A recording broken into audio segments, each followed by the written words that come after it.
Definitely তাদেরকে request করব না, বাট যাদের প্রবলেম নাই ভিডিও মোডে থাকতে তাদেরকে বলবো অবশ্যই ভিডিও মোডে থাকবেন, না হলে আমি এই একা একা স্ক্রিনের দিকে এইভাবে তাকিয়ে থেকে মানে ইটস কোয়াইট অড। আদারওয়াইজ আমাকে হচ্ছে অফ স্ক্রিন চলে যেতে হবে যদি সম্ভব হয়। লাইক আলামিন, আপনি তো খুবই ইউ আর ভেরি এনার্জেটিক গাই, চাইলে আপনি আসতে পারেন, কারণ আমার একজন কাউকে তো লাগবেই মানে ইন্টারেক্টিভ করার জন্য সেশনটা, না নাহলে তো টাফ হয়ে যাচ্ছে, right? Anyway Sohel, thank you, at least Sohel আসছে, এই জন্য ধন্যবাদ।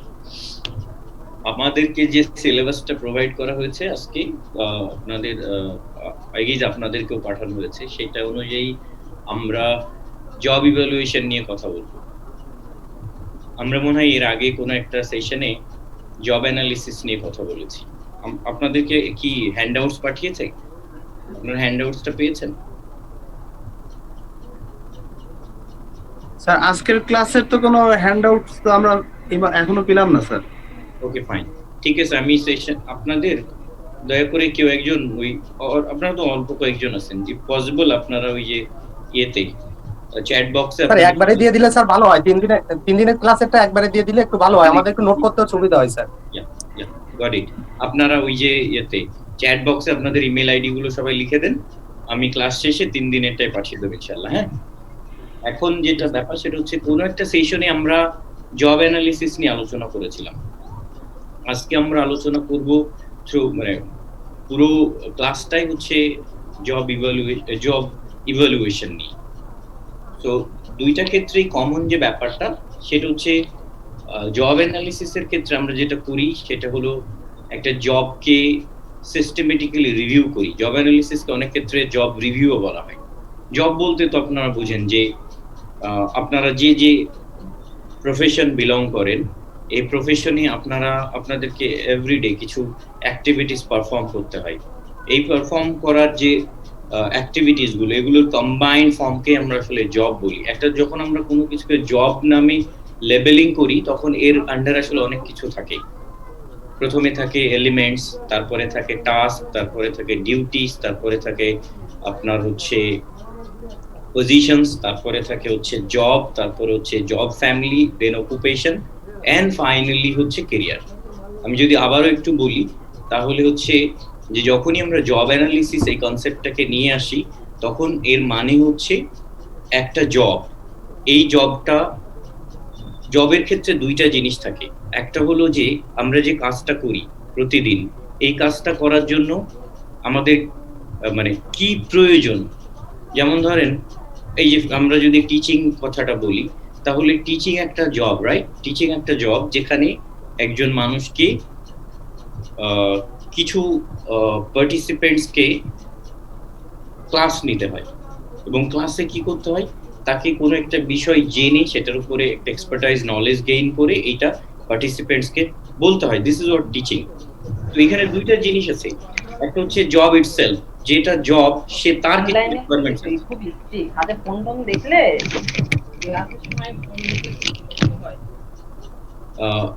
টিচিং যখন বলছি তখন টিচিং জবটার ইটসেলফ কিছু রিকোয়ারমেন্টস আছে, এবং যিনি কিনা এই জবটা করেন তারও কিছু রিকোয়ারমেন্টস এর প্রয়োজন। এই দুইটা জিনিস জব অ্যানালিসিসের ক্ষেত্রে ভেরি ভাইটাল। যদি আমরা মনে করি একটা গার্ড, নাইট গার্ড যিনি, তার এটাও কিন্তু তার একটা জব। এই জবটাকে পারফর্ম করার জন্য কি প্রয়োজন? নাইট গার্ড যে জব, এই জবটার কিছু রিকোয়ারমেন্টস আছে। এই রিকোয়ারমেন্টস গুলো কি বলেন তো? এই জবটা বেসিক্যালি রাতে হয়, এটা হচ্ছে রাত জবের রিকোয়ারমেন্টস। এই জবটাতে যিনি জব করেন তাকে খুবই ভিজিলেন্ট হতে হয়, খুবই চৌকস হতে হয়, ব্রেভ হতে হয়। এগুলো কি? এগুলো হচ্ছে জবের রিকোয়ারমেন্টস। আর যে ভদ্রলোক এই জবটা করবে, somebody wants to be the night guard, তাকে কি কি রিকোয়ারমেন্টস থাকতে হবে? তাকে ভেরি হ্যাপটি, a muscle man হতে হবে। He needs to have the quality to use the guns and all। এই যে ব্যাপারগুলো, এগুলো কার? একটা কিছু রিকোয়ারমেন্টস হচ্ছে জবের, কিছু রিকোয়ারমেন্টস হচ্ছে যিনি কিনা জবটা করবেন।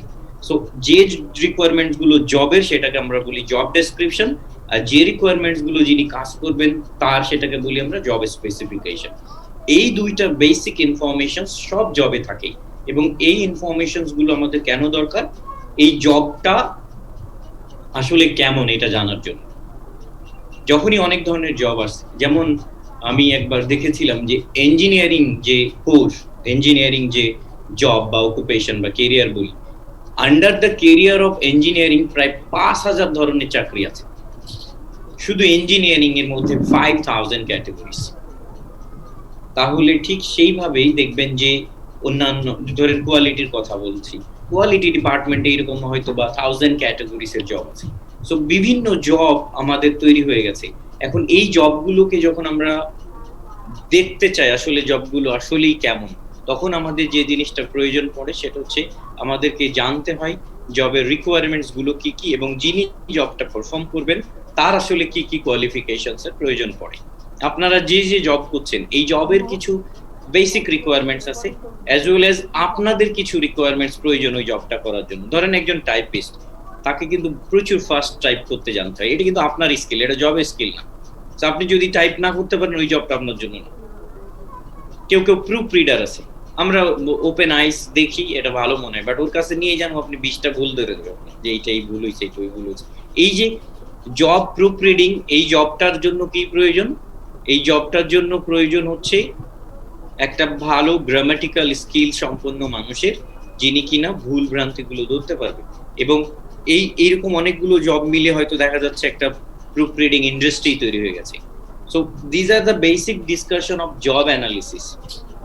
কিন্তু আজকের আলোচনাটা হচ্ছে বেসিক্যালি জব ইভালুয়েশন। আমরা আজকে আলোচনা করতে যাচ্ছি জব ইভালুয়েশন নিয়ে।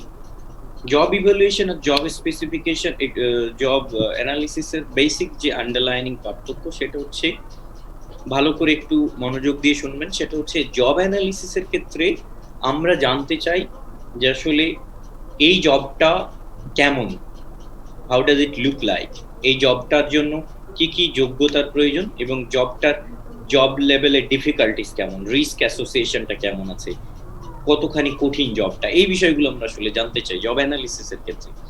বাট যখন আমরা জব ইভালুয়েশন করি তখন আসলে YONO the name implies, evaluation যখনই বলছি আমরা, তার মানে হচ্ছে যে আমরা চাই এই জবটার comparative worth or the value কি সেটা জানতে।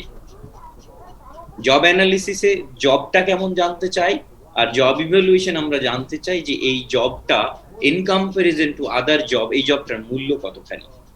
যখনই আমরা ইউনিট মানে বাংলাদেশ গভর্নমেন্টের কয়টা গ্রেডে স্যালারি হয়?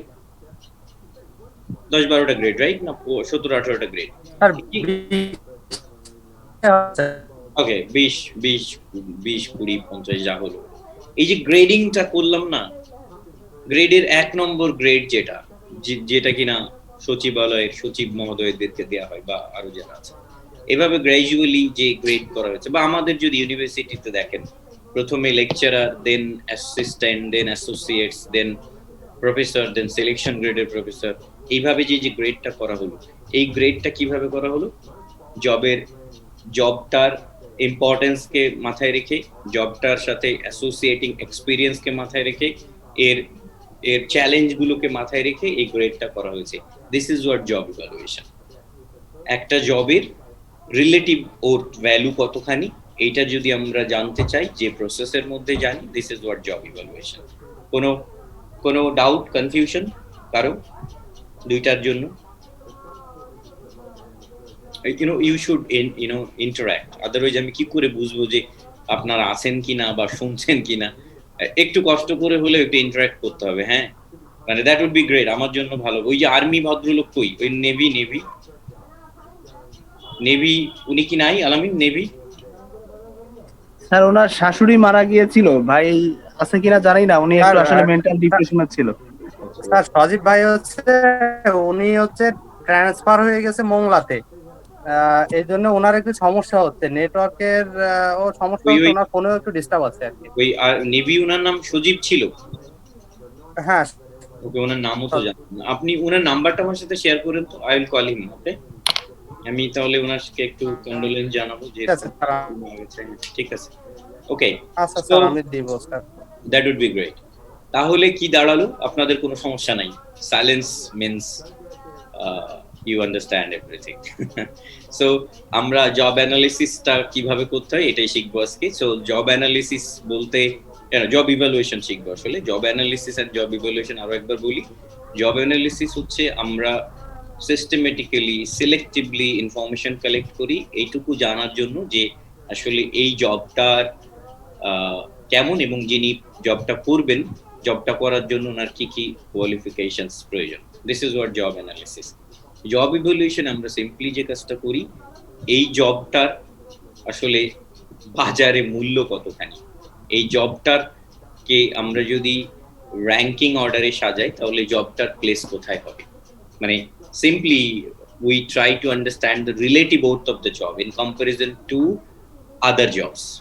একটা অর্গানাইজেশনে 20টা জব থাকতে পারে, 20 ধরনের প্রফেশনস একটা অর্গানাইজেশনে থাকতেই পারে, এই 20টার মধ্যে কোনটা হাইয়েস্ট প্রফেশন হবে, কোনটা লোয়েস্ট হবে, এইটা যে ওয়েতে আমরা করি বা ডিজাইন করি, this is what job evaluation.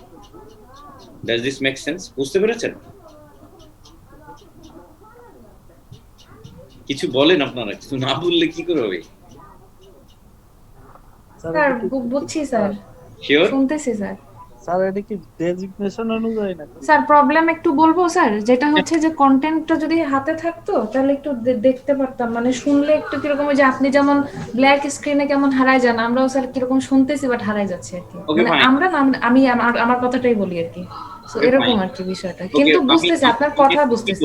ওকে, এখন আমি কি করব, আমার কাছে একটা ওই যে হোয়াট শুড আই সে, ওই আমি কি স্ক্রিন শেয়ার করব তাহলে ভালো হবে? শিওর স্যার, হ্যাঁ হ্যাঁ হ্যাঁ, এটা ভালো হয় স্যার, কিন্তু কনসেন্ট্রেশন থাকবে সমস্যা স্যার। কোথায়, স্ক্রিন শেয়ার করলেও স্ক্রিনে যা থাকবে আমি বলবো তো অন্য কিছু, প্রবলেম তো এই জায়গায়, কারণ আমি তো কখনো এটা ফলো করি না। এনিওয়ে, তারপর আমি শেয়ার করছি আপনাদের সাথে স্ক্রিনটা, যেটা কিনা আপনাদেরকে ক্লাস শেষে আমি সার্কুলেট করবো ইনশাআল্লাহ। তো আপনারা স্যার, এটা সবাই যেটা বলে আর কি, এটা স্যার আমি নো নো নো নো আমি শেয়ার করছি, নো প্রবলেম, বাট আমি যে আলোচনাটা করলাম না, এটা বেসিক আলোচনা ছিল, আমরা হ্যাঁ এখনো হ্যাঁ হ্যাঁ, আমরা এখনো এটা আসলে বুঝতে সহজ। আমরা এখনো ওইখানে যাইনি। Okay, I am going to share করছি আপনাদের সাথে। ইয়েস, ওকে, এইটা হচ্ছে জব ইভ্যালুয়েশন।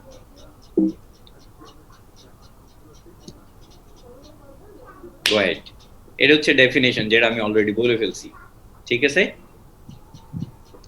ওকে, সেম থিং, আপনারা একটু পড়ে নেন, এইটা আমার জন্য সহজ হলো, আপনাদেরকে এখন এগুলো পড়তে হবে একা একা।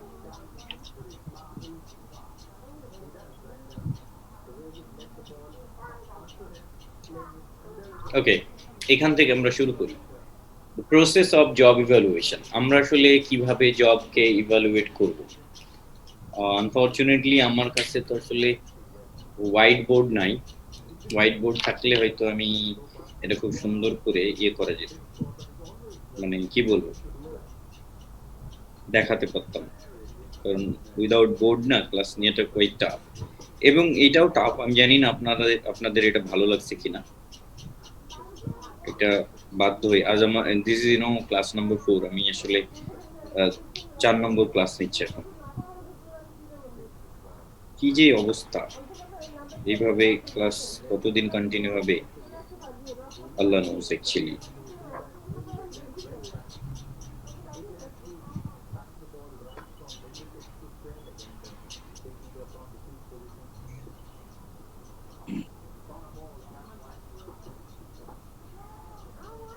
ওকে, আমি এটা তৈরি করলাম হাত দিয়ে, এটা কি দেখতে পাচ্ছেন সবাই? হ্যাঁ দেখা যাচ্ছে স্যার। ওকে, দেখা যাচ্ছে, রাইট? দেখা যাচ্ছে না? জি স্যার, দেখা যাচ্ছে। রাইট, এটা যদি দেখা যায় আসলে প্রসেস অফ জব ইভ্যালুয়েশন বলা আছে না, দিস ইজ দ্য প্রসেস, এবং ওইখানে যেভাবে বলা আছে this is the best way, এইভাবে আসলে জবটাকে আমরা ইভ্যালুয়েট করি। আমরা যদি উপরে দেখি তাহলে কি লিখেছে উপরে, জেই, ইট মিনস জব ইভ্যালুয়েশন, ঠিক আছে? জব ইভ্যালুয়েশনে যাওয়ার জন্য এটা আমরা আসলে নিচ থেকে যাব, রাইট?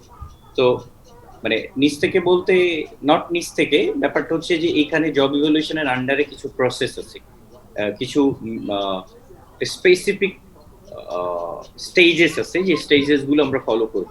সো যেই তো বুঝলেন জব ইভ্যালুয়েশন, যেই নিচে যেটা আছে সেটা হচ্ছে JA, this is mean job analysis. Okay, আমরা তাহলে কি করব, জবটাকে অ্যানালাইজ করব। এটা দুই ভাবে, ওই যে জেডি যেটা জব রিকোয়ারমেন্টস, জেএস যেটা কিনা জব স্পেসিফিকেশন, এই দুইটা ইনফরমেশন যখন আমাদের কাছে থাকবে একটা জবের ব্যাপারে বা গ্রুপ অফ জবের উপরে, তখন আমরা যেটা করব, আমরা এরপরে কি জে জি লিখেছি, দিস মিন জব গ্রুপিং। আমরা জবগুলোকে বিভিন্ন গ্রুপে সাজাবো। যেমন ধরেন টেকনিক্যাল জব, ক্লারিক্যাল জব, তারপরে ধরেন রিস্কি জব, তারপরে হচ্ছে এরকম করে যতগুলো আসলে গ্রুপ করা সম্ভব হয় এই জব গ্রুপিং করব। তারপরে আমরা জে এন্ড পি লিখেছি, JP that's mean job pricing. Job ইভ্যালুয়েশনের বেসিক যে এজেন্ডা সেটা হচ্ছে যে আমরা জবের রিলেটিভ ভ্যালুটাকে ফাইন্ড আউট করতে চাই। রিলেটিভ ভ্যালু মানে কি, জবের ওয়েজেস স্ট্রাকচারটাকে ফিক্স করতে চাই। ধরেন একজন নাইট গার্ডের যে বেতন 10,000 টাকা, এই 10,000 টাকা বেতন কিভাবে হলো? এই কাজগুলো করে এসে তার ডিফিকাল্টি লেভেল, তার রিস্ক লেভেল, তার ওয়ার্কিং কন্ডিশন সবগুলোকে মাথায় রেখেই আসলে ওই 10,000 টাকাটা সিলেক্ট করি আমরা। সো জেপি মিন জব প্রাইসিং। আমাদের মেইন টার্গেটই হচ্ছে একটা জবের বাজারের মূল্য কত হবে এইটাকে শেখা, এবং সেটা আমরা যেভাবে করি, this is what job evaluation. So আপনারা জানেন জব অ্যানালিসিসে আমরা কি করব, যেটা আমি আগেও বলছিলাম যে আমরা job description and job specification করব। যে এই দুটো ইনফরমেশন যখন থাকবে তখন বেসড অন দ্য ইনফরমেশন আমাদের কাছে এইটা থাকবে যে এই জবটার জন্য কি এডুকেশন লাগে, এই জবটার জন্য ওয়ার্কিং কন্ডিশন কি হতে হয়, এই জবটার ডিফিকাল্টি লেভেল কতখানি, কমপ্লেক্সিটি কতখানি, জবের রিস্ক ফ্যাক্টর কতখানি, জবের জন্য যে ভদ্রলোক কাজ করবে তার এক্সপিরিয়েন্স লেভেল কতখানি হওয়া উচিত, লট অফ ইস্যুস এখানে থাকবে। সো এই ইনফরমেশন গুলোকে নিয়ে আমরা কি করব, জবগুলোকে গ্রুপ করব। দ্য রিস্কি জব, সবচেয়ে সফিস্টিকেটেড জব, তারপরে হচ্ছে লোয়ার সফিস্টিকেটেড জব, তারপরে technical job, clerical job, administrative job. এইভাবে জবগুলোকে আমরা কি করব, গ্রুপ করব। গ্রুপ করার পরে এক একটা গ্রুপের রিলেটিভ ওর্থ ভ্যালু যেটা সেটা আমরা বসাবো।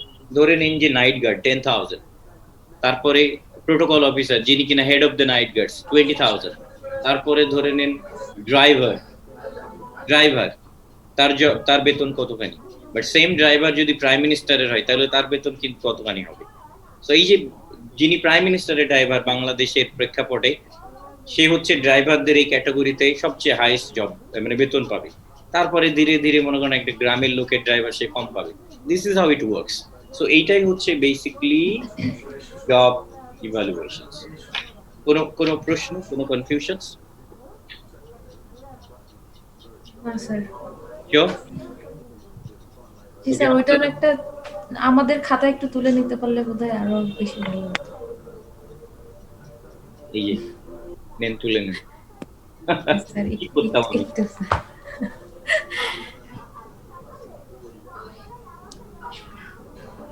ঠিক আছে স্যার 1 মিনিট অলমোস্ট ডান। কারণ আমি তো তখন বুঝতেছিলাম, তখন আমি তুলি নাই, এখন তুললাম। স্যার লাস্ট এটা জেপি, হ্যাঁ জব প্রাইসিং। ওকে এই যে আপনারা লিখে নেন জব প্রাইসিং, জব গ্রেডিং, এভাবে লিখে নেন। ঠিক আছে ওকে স্যার, ডান ডান।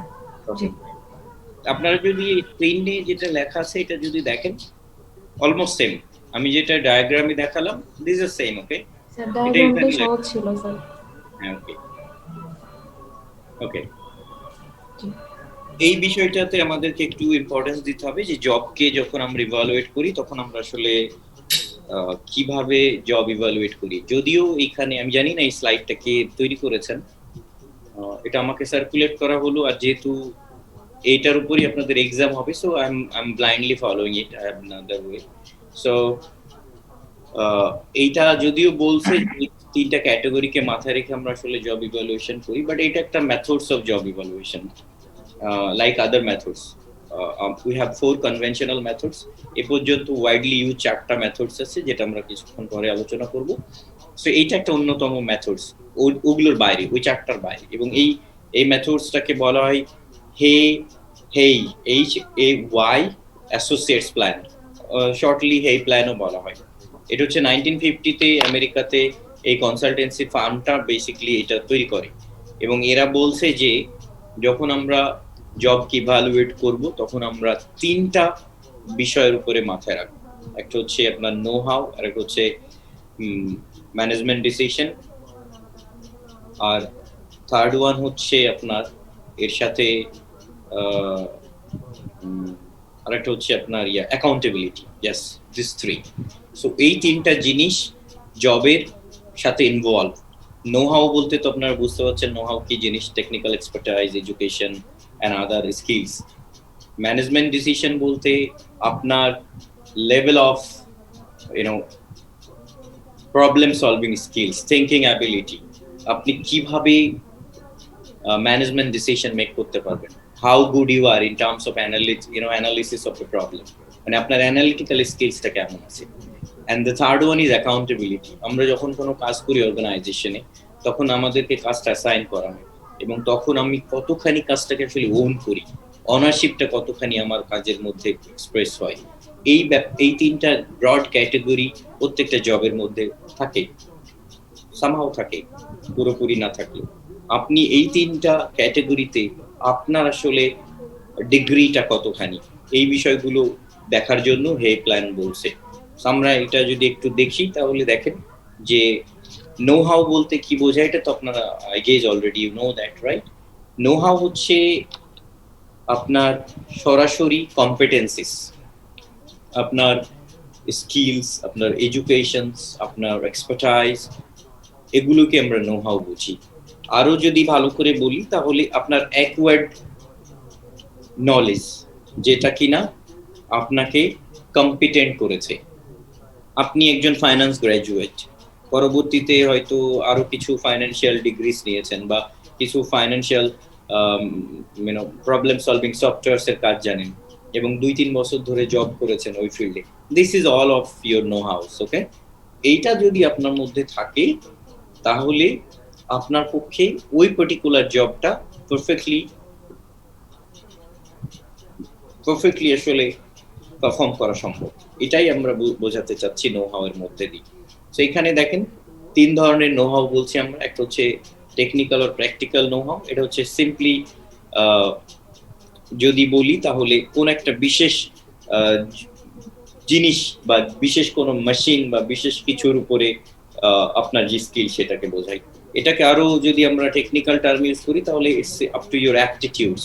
আপনি কত ভালো একটা প্রোগ্রামিং ল্যাঙ্গুয়েজ, আপনি কত ভালো একটা হার্ডওয়্যার বা সফটওয়্যার ইস্যুসে, this is something very practical, very technical. This is what the technical and practical know how. তারপরে ম্যানেজেরিয়াল নো হাউটা বলতে আমরা যেটাকে বোঝাই হচ্ছে ম্যানেজমেন্টের বেসিক কাজ কি, প্ল্যানিং টু দ্য কন্ট্রোলিং। প্রত্যেকটা মানুষই তার পার্সোনাল লাইফে কিন্তু এই কাজগুলো করে, এর জন্য আপনাকে ম্যানেজমেন্ট গ্র্যাজুয়েটস হওয়ার দরকার নাই। Management is a very universal concept, সবাই করে। যিনি ভাত রান্না করেন ওনাকেও প্ল্যানিং করতে হয়, কতখানি চাল দেবো, কতখানি পানি দেবো, কম্বিনেশনটা যদি ঠিক না থাকে তাহলে ভাতটা নরম হয়ে যাবে। এবং শুধু তাই না, কতক্ষণ পরে আসলে আমি ভাতটাকে থামাবো, মানে স্টোভটাকে স্টপ করবো। এই যে ব্যাপারগুলো, this all are managerial functions. So প্রত্যেকের মধ্যেই কিন্তু এই স্কিল সেটসটা আছে। আপনার মধ্যে এটা আসলে কতখানি আছে এবং ওই জবের ক্ষেত্রে এইটা কতখানি প্রয়োজন, this is what managerial know how. And finally human relation skills. এটা বেসিক্যালি কনসেপচুয়াল স্কিলস থেকে এসেছে আমাদের। আপনি আপনার সারাউন্ডিংসে কোনো রোবট নেই। Until today we are lucky enough যে আমাদের কলিগস এখনো রোবট হয়নি, but the day will come যে আমাদের কলিগসরাও রোবট হবে। সো অ্যাজ লং অ্যাজ আপনার কলিগস হচ্ছে একজন হিউম্যান, আপনি তার সাথে কত ভালো রিলেশনশিপ মেনটেন করছেন। এই রিলেশনশিপ মানে ওয়ার্ক প্লেস রোমান্টিসিজম না, এই রিলেশনশিপ মানে আপনি তার সঙ্গে প্রফেশনাল কমিউনিকেশন লেভেলটা কতখানি মেনটেন করছেন, আপনি কত ভালো তাকে বা তার আইডিয়াগুলোকে কনসিভ করছেন, আপনি কতটুকু তার সঙ্গে নেগোসিয়েশনস লেভেলে যেতে পারেন। This are human relation skills, যেটা বেসিক্যালি প্রত্যেকটা মানুষেরই আলাদা আলাদা লেভেলের। তবে যদি বলি যে এই তিনটা ধরে নেন, এই নো হাউ লেভেল ডিপেন্ড করে কোনটা সবচেয়ে বেশি ইম্পর্টেন্ট, তাহলে আমি বলবো অবশ্যই হিউম্যান রিলেশন স্কিল। কারণ আপনার success and progress in the long run depend করবে এটা।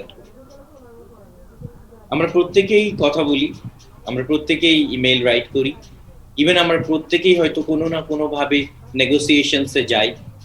বাজারে আপনি একই জিনিস কিনতে গেছেন, আমরা যেখানে কি করি, নেগোসিয়েশন করি। এটাকে আসলে দেন দরবার এই শব্দগুলো ব্যবহার না করে আমাদের যে টার্মিনোলজিস গুলো আছে সেগুলো ইউজ করা উচিত। আমরা প্রত্যেকে নেগোসিয়েশন করি, প্রত্যেকে মানে এভরিওয়ান।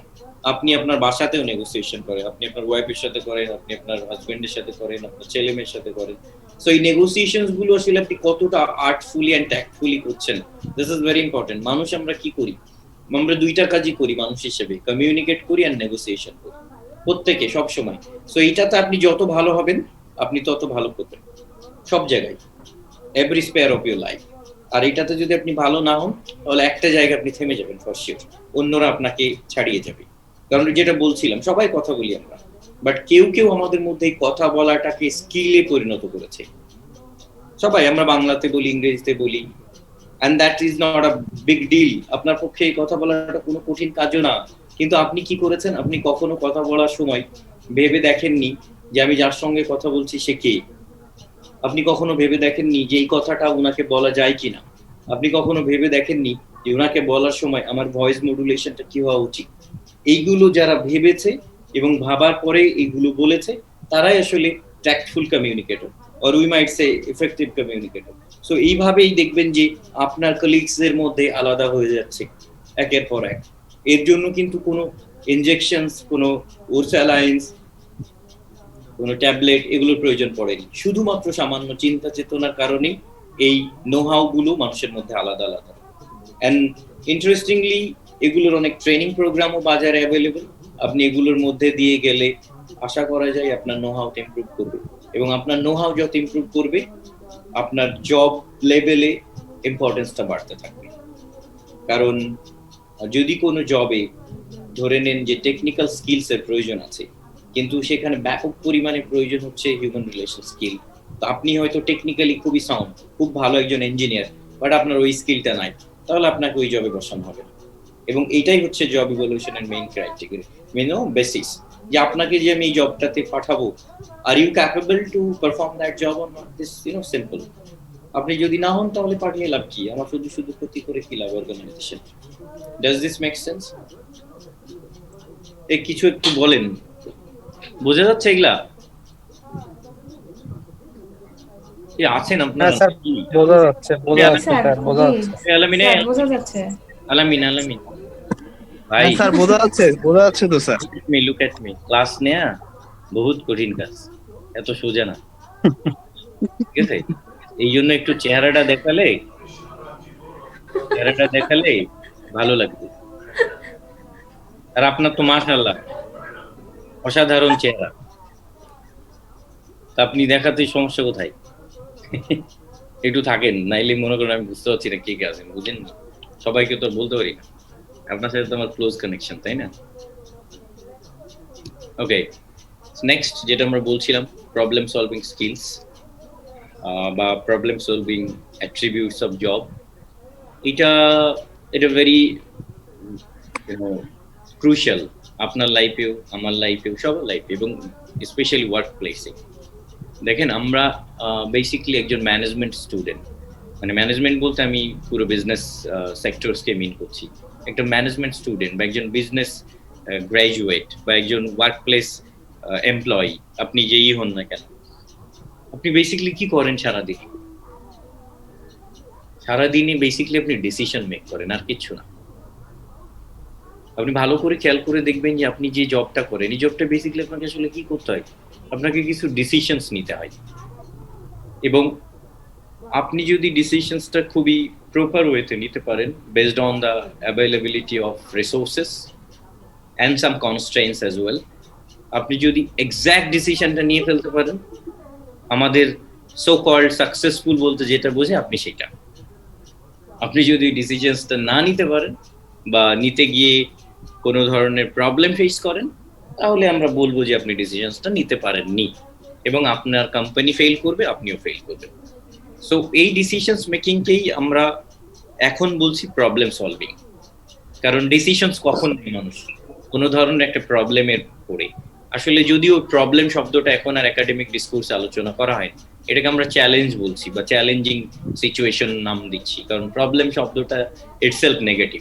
প্রবলেম বললেই মানুষ সমস্যা, তাইলে তো কি হলো না হলো এটা ভাবতে শুরু করে। বাট যখনই আমরা চ্যালেঞ্জ বলি, তখন আমাদের মধ্যে এক ধরনের মোটিভেশন কাজ করে, ও this is a challenge, I need to overcome. আর প্রবলেম বললে ওভারকাম হওয়ার আগে আমাদের অনেক ধরনের পালপিটেশন শুরু। দ্যাটস ওয়াই আমরা যখনই প্রবলেম সলভিং বলছি, এটা বলতে আমরা বেসিকলি মিন করছি আমরা ডিসিশন মেক করতে যাচ্ছি। তো আপনি কতখানি ভালো ডিসিশনস মেকার, এইটার উপরে ডিপেন্ড করে আপনাকে জব প্লেসে প্লেসমেন্ট দেওয়া হবে। এবং এইটার জন্য যে বিষয়টা আমাদের বেসিকলি লাগে সেটা হচ্ছে আপনার critical reasoning, very critical reasoning. আপনি একই ইনসিডেন্ট, সেম ইনসিডেন্ট, ওকে, আপনি আসলে কতখানি this is called see beyond the normal people's ability. হয়তো আপনি যেটা ভাবলেন আরেকজন আপনার চেয়ে 10 years ahead ভাবতে পারে। এই যে ভাবতে পারাটা বা এই যে ব্যাপারটা, this is what the critical reasoning skill. So problem solving এর ক্ষেত্রে এই স্কিলটা খুব বেশি পরিমাণে প্রয়োজন, এবং ডিসিশন মেক করতে তারাই ভালো করতে পারে যারা কিন্তু এটা করে। আপনাকে একটা শুধু একটা স্মল এক্সাম্পল দিই। জেফ বেজোসকে চিনেন আপনারা, রাইট? অ্যামাজনের কাকে স্যার শুনতে পাইনি? জেফ বেজোস অ্যামাজনের সিইও তিনি।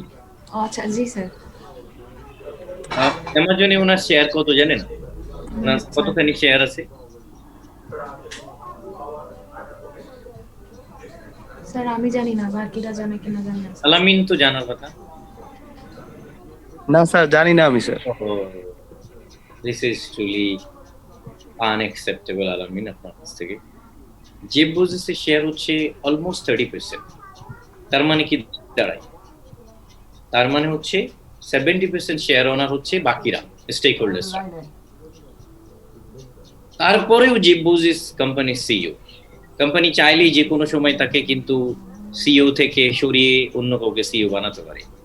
ইভেন জেফ বেজোস কয়েকবার চেয়েছেন, বাট তাকে করা হয়নি। You know why? হ্যাঁ স্যার।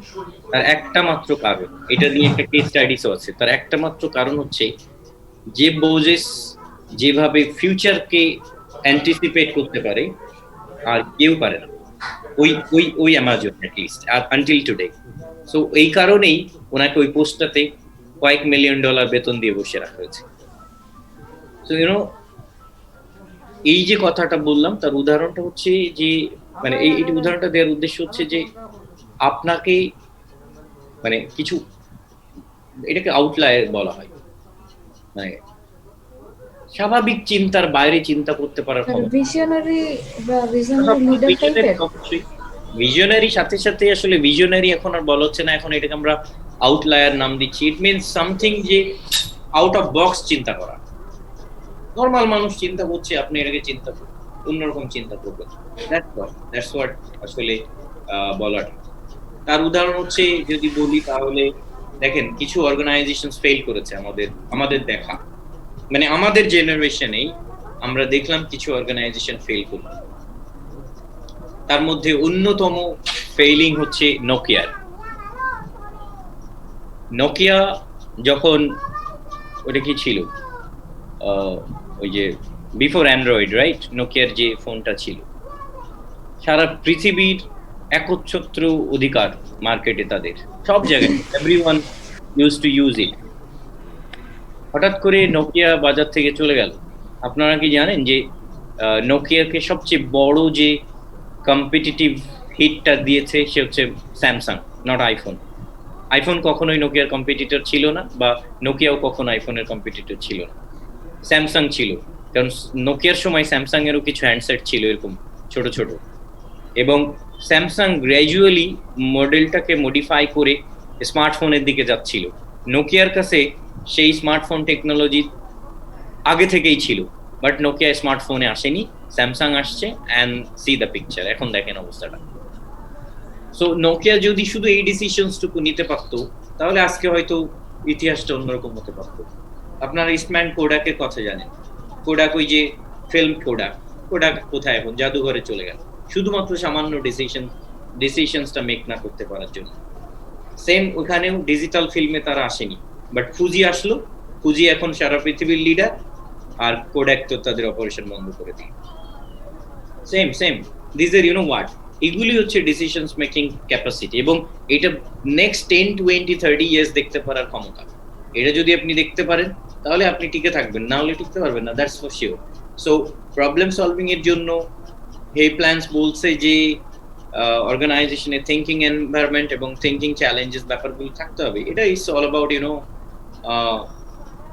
আপনি কত রিপিটেটিভলি আপনাকে এই ধরনের চ্যালেঞ্জেস ফেস করতে হয়, আপনার অর্গানাইজেশনে এই চ্যালেঞ্জেস গুলোকে অ্যাড্রেস করার জন্য এনভায়রনমেন্ট আছে কিনা, এই ব্যাপারগুলো দেখা হয়। আমরা এখন যে নতুন একটা আইডিয়া ওবি এনেছে, যেটাকে বলছি আমরা লার্নিং অর্গানাইজেশন। পিটার সেইঞ্জের যে ফিফথ ডিসিপ্লিন, ওনার বিখ্যাত বই, ওখানে উনি এটা বলছেন যে আসলে কর্পোরেট লিটারেসি যেটা, আপনি একজন এডুকেটেড গাই অর্গানাইজেশনে ইন করলেন, ডাজ ইট মিন যে আপনার পড়াশোনা শেষ? আসলে না, আপনার পড়াশোনা আসলে কর্পোরেট লাইফের জন্য শুরু হলো।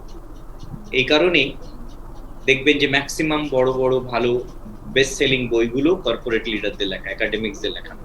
কারণ কর্পোরেটসরা কি করে, তারা চ্যালেঞ্জেস ফেস করে, এই চ্যালেঞ্জেস গুলোকে অ্যাড্রেস করার জন্য উইথ দেয়ার লজিক্যাল এক্সপ্লানেশন বইগুলো লিখে, and that is very true. So আপনিও কিন্তু প্রতিদিন এগুলোই ফেস করছেন, বাট আপনি কখনো সাহস করে এটা লিখতে বসেন না, বা এইটাকে এই চ্যালেঞ্জেস গুলোকে ওভারকাম করার জন্য যে আপনাকে একটা নতুন কোনো প্রফেশনাল প্রোগ্রামে ইন করা উচিত বা এনরোল করা উচিত, এটাও আপনি কখনো ভাবেন না। This is up to your এই যে থিঙ্কিং এনভায়রনমেন্টের ইম্প্যাক্ট। যদি আপনার প্রতিষ্ঠানে ব্যাপারটা এরকম থাকতো যে আপনাকে গ্র্যাজুয়ালি আপনার এই প্রফেশনাল লিটারেসিটাকে ইমপ্রুভ করতে হবে, না হলে আপনার প্রমোশন হবে না, তাহলে কিন্তু আপনি সিরিয়াসলি এটা করতেন, ডেফিনেটলি করতেন। তখন আর আপনি ওই যে আপনার বসের জন্য চাঁদপুরে রিলিশ আনতেন না প্রমোশনের জন্য। আপনি কি করতেন, আপনি সিরিয়াসলি বলতেন না যে ঢাকায় থেকে আম কিনে, আমার এক ক্যাডার ঢাকায় থেকে আম কিনছে, কিনে তার বসকে গিয়ে বলতে, স্যার এই সেই বিখ্যাত গাছের আম, আমার বাবা লাগিয়ে উনি আমটা খেতে পারেনি, মারা গেছিল, বাট প্রথম আম আমি স্যার আপনাকে না ছাড়া কিভাবে খাই। এটা দিয়ে মনে করেন সে ব্যাপক অবস্থান তৈরি করলো। সো দিস উইল হ্যাপেন, এবং আপনার কোয়ালিটি ফল করবে গ্র্যাজুয়ালি। বাংলাদেশে কিন্তু এই জিনিসগুলো কোনোটা করা হয় না। আমরা আগে যে নো হাওয়ের কথা বলছি না, এগুলোতে কারো মাথা ব্যথা নেই, কারণ এখানে মাছ আম দিয়ে মেলা কিছু করা যায়, এবং সেম থিং এখানেও তাই হয়। সো এগুলো থেকে আমাদেরকে একটু বের হওয়ার চেষ্টা করতে হবে। And finally the accountability, this is very important, এটা খুবই দরকার। এটা হচ্ছে অনারশিপ অফ ওয়ার্ক। আপনাকে প্রত্যেকটা অর্গানাইজেশনে কাজ দেওয়া হবে, বাট ওই কাজটা করার জন্য আপনাকে অথরিটি কতখানি অ্যাসাইন করা হয়, আপনি কাজটা করছেন, আপনার কি ফ্রিডম আছে, মানে are you capable to take your own decision, আর আপনি ডিসিশনসটা নিলেন।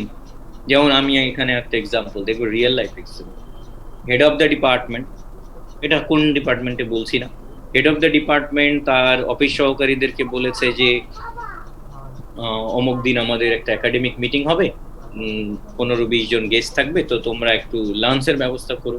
এন্ড লাঞ্চ মিনস খুলনাতে লাঞ্চ মিনস আবার কি, খুলনার লাঞ্চ মানে হচ্ছে কাচ্চি বিরিয়ানি, এর বাইরে আরো যে খাবার আছে I think they know or not, I have a doubt, great. তো তারপরেও যাই হোক, ওই দিন তারা ভাত, সবজি, মাছ, মাটন এসব অর্ডার ছিল। তো ওইখানে একটা কোন সবজি যেন, মানে যিনি ওটা বলে, মানে উনি যেটা বলেছিলেন সেটা না দিয়ে অন্য একটা সবজি আসলে অর্ডার হয়ে গেছিল। তো এইটা নিয়ে মনে করেন ব্যাপক তুলকালাম ঘটনা। তো একটা সামান্য সবজি, ইট ওয়াজ কস্ট অ্যারাউন্ড 10-15 টাকা, এটা নিয়ে ধরেন ব্যাপক তুলকালাম ঘটনা ঘটে গেল। সো ওই সহকারী পরবর্তীতে যদি অন্য কোনো কাজও করতে চাই, he will not do it in proper way. So আপনি যখন কাউকে কোনো কাজ দিবেন, তখন আপনাকে অবশ্যই ডিগ্রিস অফ ফ্রিডমটাকে এনশিওর করতে হবে, যে আমি যেহেতু কাজটা করব, so I must have authority to do that. এবং তখনই আমি আপনার কাছে দায়বদ্ধ হব, যে যেহেতু আমি আমার সিদ্ধান্তে কাজটা করেছি, if it is not in the right way, তাহলে কিন্তু আমি আপনার কাছে দায়বদ্ধ। আর আপনি কাজ দিলেন, আবার আমাকে ডিসিশন মেকিং এর পাওয়ারও দিলেন না, আবার আপনি বলছেন এই কাজ ভুল হলে তোমার দায়িত্ব। No, I will not, never ever, আমি কখন এর জন্য দায়বদ্ধ থাকবো। সো যখনই কোনো কাজ অর্গানাইজেশনে অ্যাসাইন করা হয়, এই কাজটাকে freedom to act, impact on individuals and এটার উপরে বেস করে আসলে অ্যাকাউন্টেবিলিটিটাকে মেজার করা হয়। বাট আনফরচুনেটলি আমাদের দেশের কোনো জায়গায় অ্যাকাউন্টেবিলিটি নাই, from the top most parliamentarian body to the night guard, কেউই অ্যাকাউন্টেবল না। এবং অ্যাকাউন্টেবল না হওয়ার মেইন কারণ হলো, যারা কিনা অ্যাকাউন্টেবিলিটিটা দেবে মিন্স দ্য টপ অথরিটি, তারা সবসময় চায় সমস্ত কিছু নিজের হাতে কক্ষিগত করে রাখতে। This is not the right approach indeed. So এটুকুই বলা, এই হে প্ল্যানস বলছে এই বিষয়গুলো যদি আমরা ইনকর্পোরেট করতে পারি তবেই আমরা আসলে জবটাকে ইভালুয়েট করতে পারবো, বুঝতে পারবো যে একটা জবের জন্য কি পরিমাণ অ্যাকাউন্টেবিলিটি প্রয়োজন, একটা জবের জন্য কি পরিমাণ প্রবলেম সলভিং স্কিলস প্রয়োজন, এবং একটা জবের জন্য কি পরিমাণ নোহাও প্রয়োজন। সো যে জবে এইগুলো বেশি প্রয়োজন সেই জব নাম্বার 1 হবে, যে জবে কম প্রয়োজন সেই জব নাম্বার 10 হবে। লাইক দিস আমরা জবটাকে ইভালুয়েট করি। ওকে, সি যেটা বললাম সেটাই এখানে লেখা আছে। এই আমাদের সেশনটা কতখানি লম্বা হবে? এটা কয় ঘন্টা সেশন? আমাদের তো রুটিনে দেওয়া হচ্ছে 9:45। ওকে, বাট এটা ম্যান্ডেটরি না স্যার, আপনি চাইলে শেষ হয়ে যেতে পারে স্যার। না না না, আমার এই রেকর্ড নাই, আমি কখনো বিফোর দ্য সেশন ওই রেকর্ড আমার নাই, আমি আরো এক্সটেন্ড করতে পারি হয়তো যদি you people allow. Okay, so listen, আমরা ওই যে যেটা বললাম একটু আগে বা যেটা আলোচনা করলাম সেটার উপরে ডিপেন্ড করে আমরা কি করব, এখন জবের রিলেটিভ যে ডিফিকাল্টিস সেগুলোকে কম্পেয়ার করে আমরা জবটাকে ইভালুয়েট করব, এবং তারপরে যে জব উপরে থাকবে তার সাথে বেস্ট প্রাইসিং দেব, যেটা নিচে থাকবে কম প্রাইসিং দেব। That's all. এটা হচ্ছে প্রসেস অফ জব ইভালুয়েশন, যেটা আমরা অলরেডি আগে করেছি বলতে জব ইভালুয়েশনস এর স্টাইলটা দেখিয়েছি। এখানে আমরা যে জিনিসটা করতে চাই, sorry I got a phone call.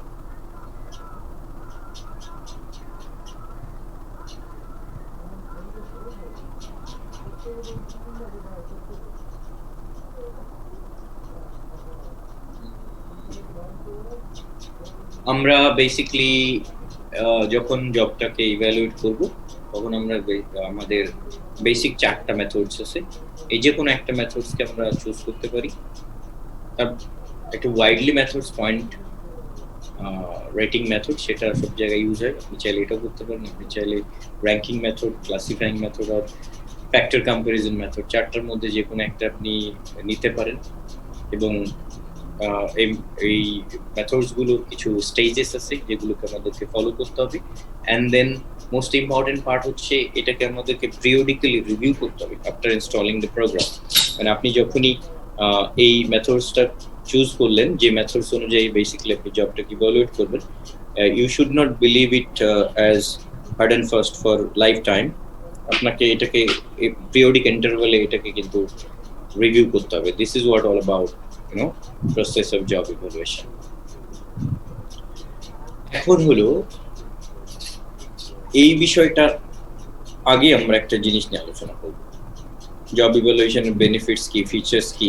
This are not important and you need not to know as well, কারণ আমরা অলরেডি এগুলো আলোচনা করেছি। আমরা যে বিষয়ে আলোচনা করবো সেটা হচ্ছে এইটা, difference between job evaluation and performance appraisal. আমি একটা কোশ্চেন করবো এবার। ও, আপনাদের কি ব্রেক দিতে হয়?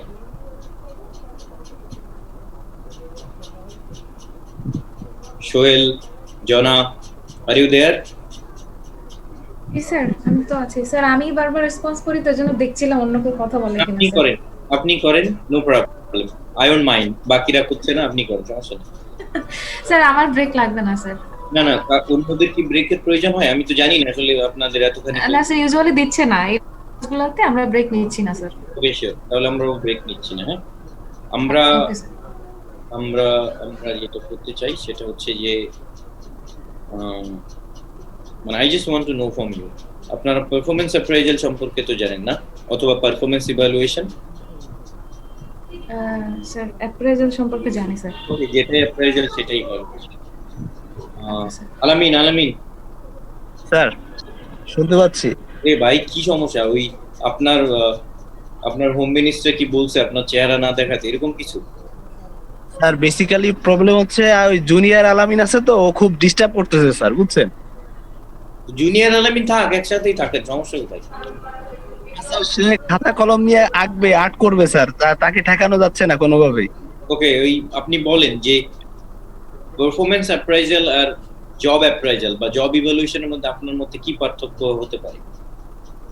স্যার এটা দুইটাই তো আমার জানা মতে সেম জিনিস, একই জিনিসই তো স্যার। আপনি যেটা জানেন সেটা বলেন না। স্যার আমরা তো আমি যেটা জানি না, আমরা প্রতিষ্ঠানে যেটা করে থাকি, কোনটা বলবো স্যার?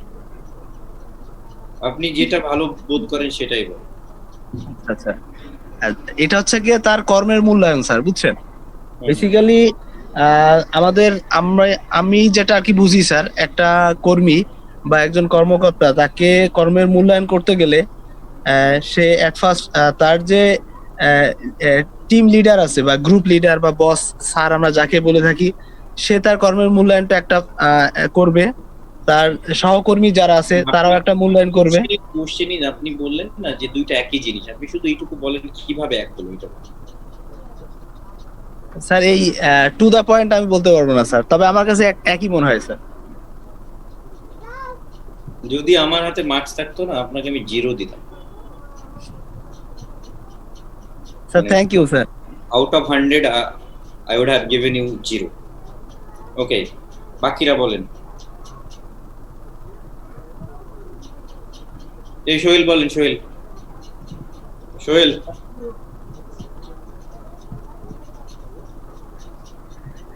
কই? স্যার বলেন। স্যার আমি বলতে পারতেছি না স্যার, আমি পারবো না বলতে। It's okay. স্যার আমি একটু বলি। It's okay. জনা বলেন। জব ইভ্যালুয়েশনটা হচ্ছে, এটা হচ্ছে স্যার ওই যে কে জানি বলতেছে ওনারটা শেষ হোক, তবিবুর রহমান ভাই বোধহয়। ওকে, গো অ্যাহেড। বলেন। জব ইভ্যালুয়েশনটা হচ্ছে এটা চাকরি নিয়োগের ক্ষেত্রে হয়, এটা প্রাইমারি পর্যায়ে। আর পারফরমেন্স হচ্ছে এটা অনগোয়িং জব, যারা চাকরিতে আছে এটার ক্ষেত্রে। এইটুকু বুঝিয়ে। Thank you very much. Thank you gentleman. এরপরে কে আছেন? কে বলবে এবার?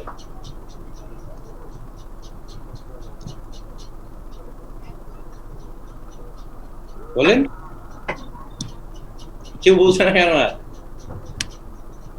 স্যার আমি একটু বলবো। কে আপনি? ও জি ইয়েস, কাজী সাহেব বলেন। আপনাকে আসলে আমি খুব sorry to interrupt.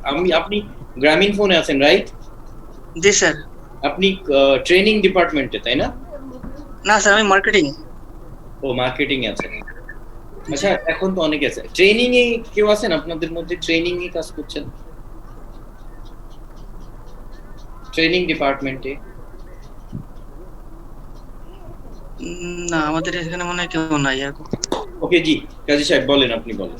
Sir performance অ্যাপ্রাইজালটা হচ্ছে অ্যাকচুয়ালি পার্সন স্পেসিফিক, মানে একজন পার্সনের কি সে পারফর্ম করলো। আর জব ইভালুয়েশনটা হচ্ছে যে রোল স্পেসিফিক, যে ওই রোলটার যে ইভালুয়েশন সেটা হচ্ছে আমার মনে হয় যে জব ইভালুয়েশনটা আর কি। ওকে, থ্যাংক ইউ। তারপর কি আছে?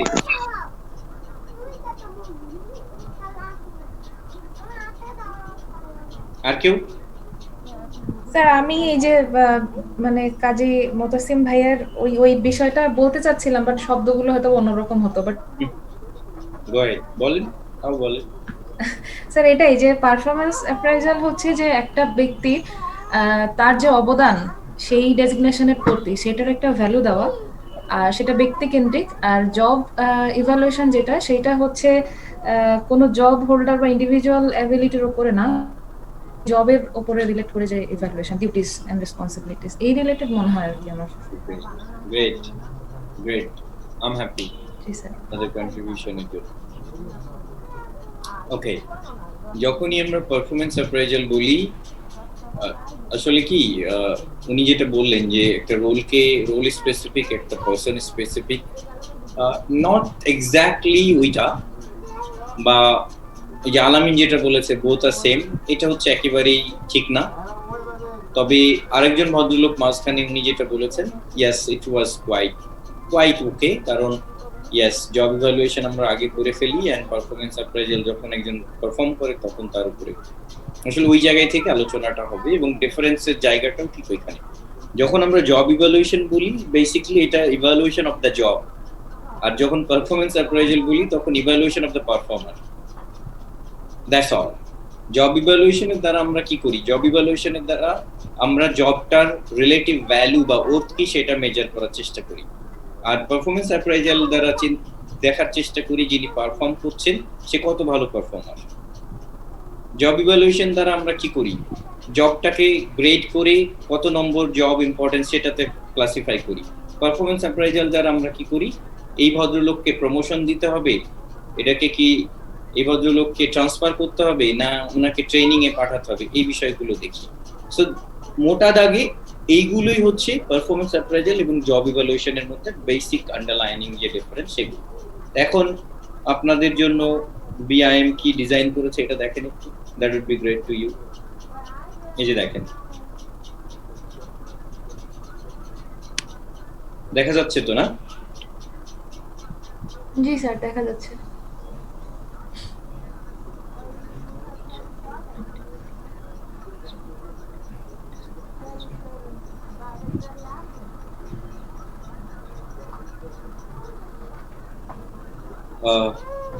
আমি অন্যটাই যাই, অন্য জি পেজ। স্যার।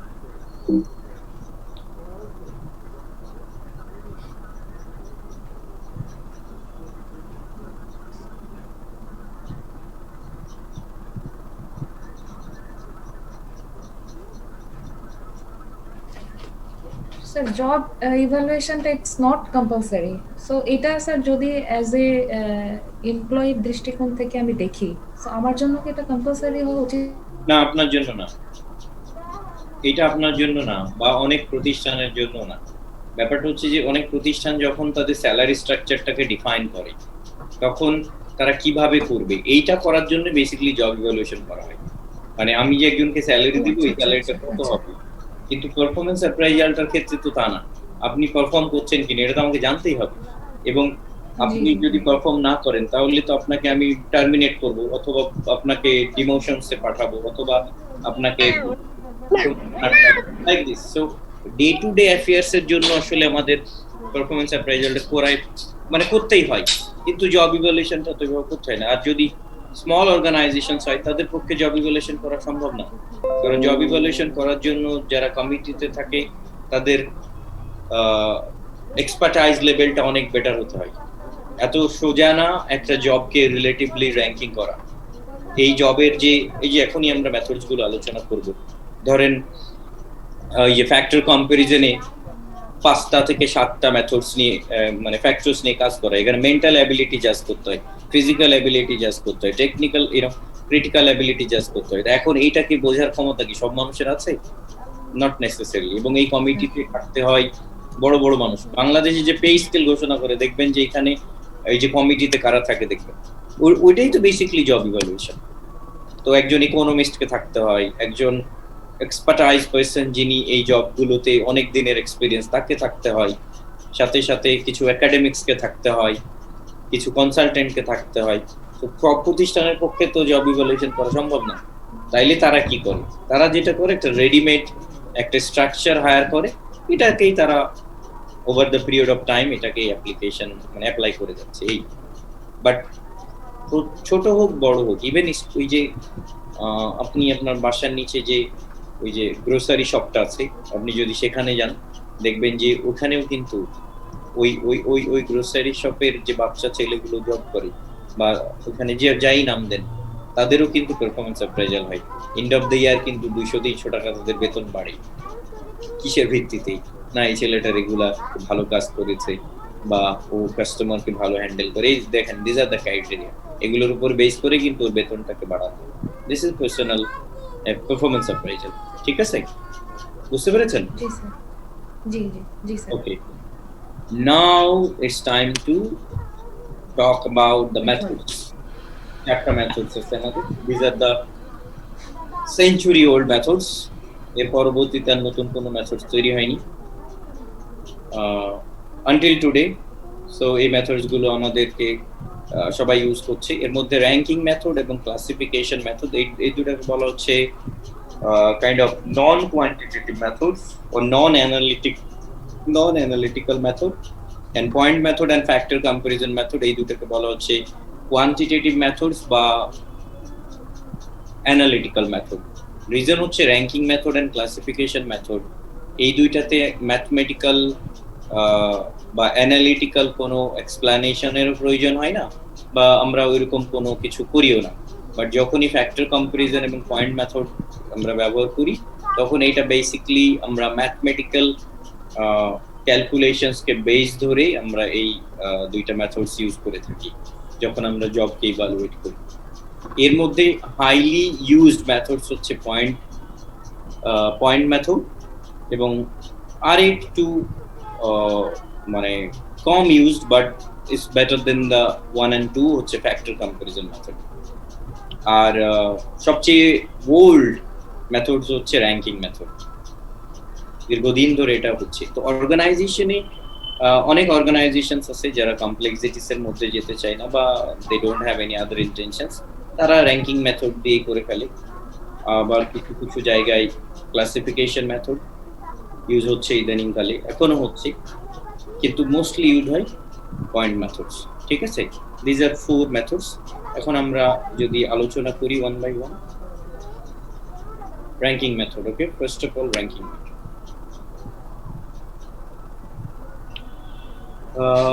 র্যাঙ্কিং মেথডে আমরা যে কাজটা করি, এখানে কি লেখা আছে না লেখা আছে এটা তো আছেই, আমি সিম্পলি যেভাবে করা হয় আমি সেগুলো বলছি। হ্যাঁ, আপনারা একটু অ্যাটেনশন দিলে এটা খুবই সহজেই প্রাণীদানযোগ্য হবে এবং আপনাদের মনে থাকবে।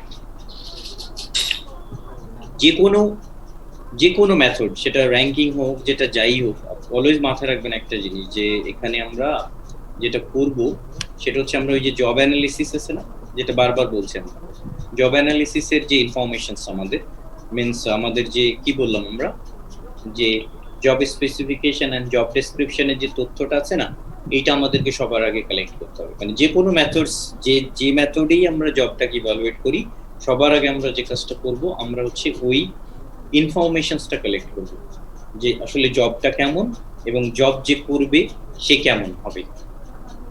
জব অ্যানালিসিসে তো আমরা এই দুইটা কাজই করছি, জবটাকে ডিফাইন করছি, জবটাকে ডেসক্রাইব করছি যে এই জবটা এরকম, এবং যিনি জবটা পারফর্ম করবে তার পারফর্ম করার জন্য কি কি কোয়ালিফিকেশনস প্রয়োজন হবে, এক্সপিরিয়েন্স প্রয়োজন হবে, এক্সপার্টাইজ প্রয়োজন হবে, জবের কন্ডিশনসটা কেমন হবে, ওয়ার্কিং কন্ডিশনস কখন কেমন হবে, জবটা কোন জিওগ্রাফিক লোকেশন হবে, এই তথ্যগুলো কিন্তু জব অ্যানালিসিস আমাদেরকে দিবে।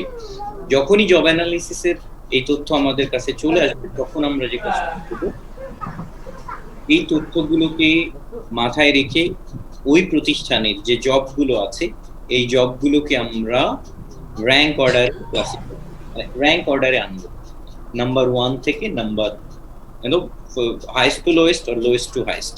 এবং এই লোয়েস্ট এবং হাইস্ট করার ক্ষেত্রে আমাদের মাথায় কি থাকবে, আমাদের মাথায় থাকবে হচ্ছে জব স্পেসিফিকেশন এন্ড জব ডেসক্রিপশনের যে আমরা যে ইনফরমেশনস গুলো পেয়েছি এবং সেই ইনফরমেশনস গুলো। র্যাঙ্কিং মেথডের ক্ষেত্রে আমরা যে কাজটা বেসিক্যালি করি, আমরা যে কোনো একটা অ্যাট্রিবিউটসকে মাথায় নিয়ে এই কাজটা করি। যে কোনো একটা হতে পারে সেটা এডুকেশন, যে কোন জবে কি ধরনের এডুকেশনাল কোয়ালিফিকেশন প্রয়োজন। ধরে নিন একটা জবের জন্য MBA ডিগ্রি দরকার, আর একটার জন্য BBA হলেই চলবে, আর একটার জন্য মনে করেন SSC বা HSC হলেই চলবে। সো শুধু এডুকেশন দিয়েই দেখেন আমরা কিন্তু জবটাকে র্যাঙ্ক করে ফেলতে পারবো। যেটা MBA ডিগ্রি প্রয়োজন সেটা হাইস্ট র্যাঙ্কে যাবে, বা MBA does not mean only MBA, ধরেন এখানে একজন CA করা মানুষ আছে, তাহলে কি হবে, MBA তেই থাকবে বাট সে উপরে থাকবে। যদি ওখানে ওই যে আরো কি কি ডিগ্রি আছে না, FCA, SCCA, আরো এরকম ধরেন প্রচুর আরো ডিগ্রি আছে, এরকম ডিগ্রি যদি আরো কারো থাকে তার ক্ষেত্রেও মনে করেন ব্যাপারটা তাই হবে। সো শুধু এডুকেশনকে দিয়ে, অথবা ধরেন অন্য কোনো একটা skills, how good you are, আপনি কত ভালো কম্পিউটার প্রোগ্রামার, শুধু এইটার উপরে ডিপেন্ড করে ধরেন একজন 1 ঘন্টায় 5টা প্রোগ্রাম লিখতে পারে, আর একজন 1 ঘন্টায় 4টা প্রোগ্রাম লিখতে পারে, আরেকজন হয়তো 1 ঘন্টায় 10টা প্রোগ্রাম লিখতে পারে। সো শুধু এই স্কিলটাকে নিয়েও দেখেন জবগুলোকে র্যাঙ্ক করা সম্ভব, মানে কোন জবে কোন প্রোগ্রামিং প্রয়োজন। একটা job okay, just a minute, হ্যাঁ আমার একটা ইম্পর্টেন্ট ফোন। তোপিক, হ্যাঁ তাড়াতাড়ি বলো, ক্লাসে এই তো 9:45। তুমি কই? এদিকে আসবা তুমি?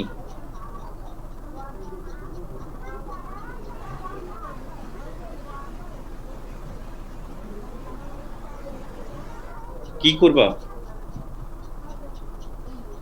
এমনি নাকি? শুধু দেখার জন্য গেলাম। ওকে, তুমি 9:45 একবার ফোন দিও, আমি ক্লাসটা শেষ করিনি। হ্যাঁ, ওকে, ঠিক আছে।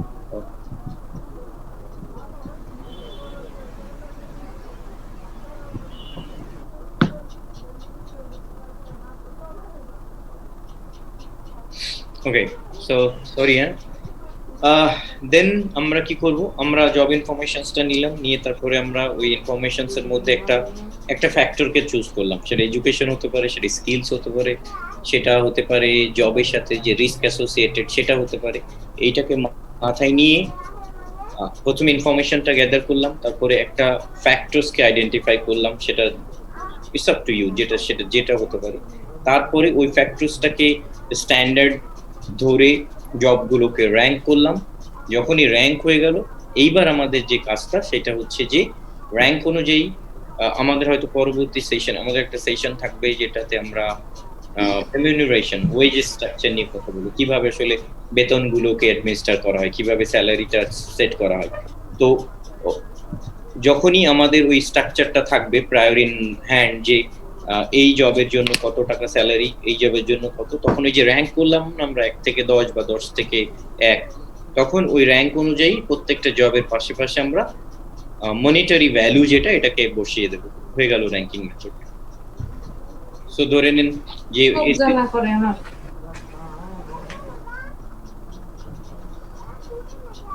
বুঝতে পারছেন আপনারা?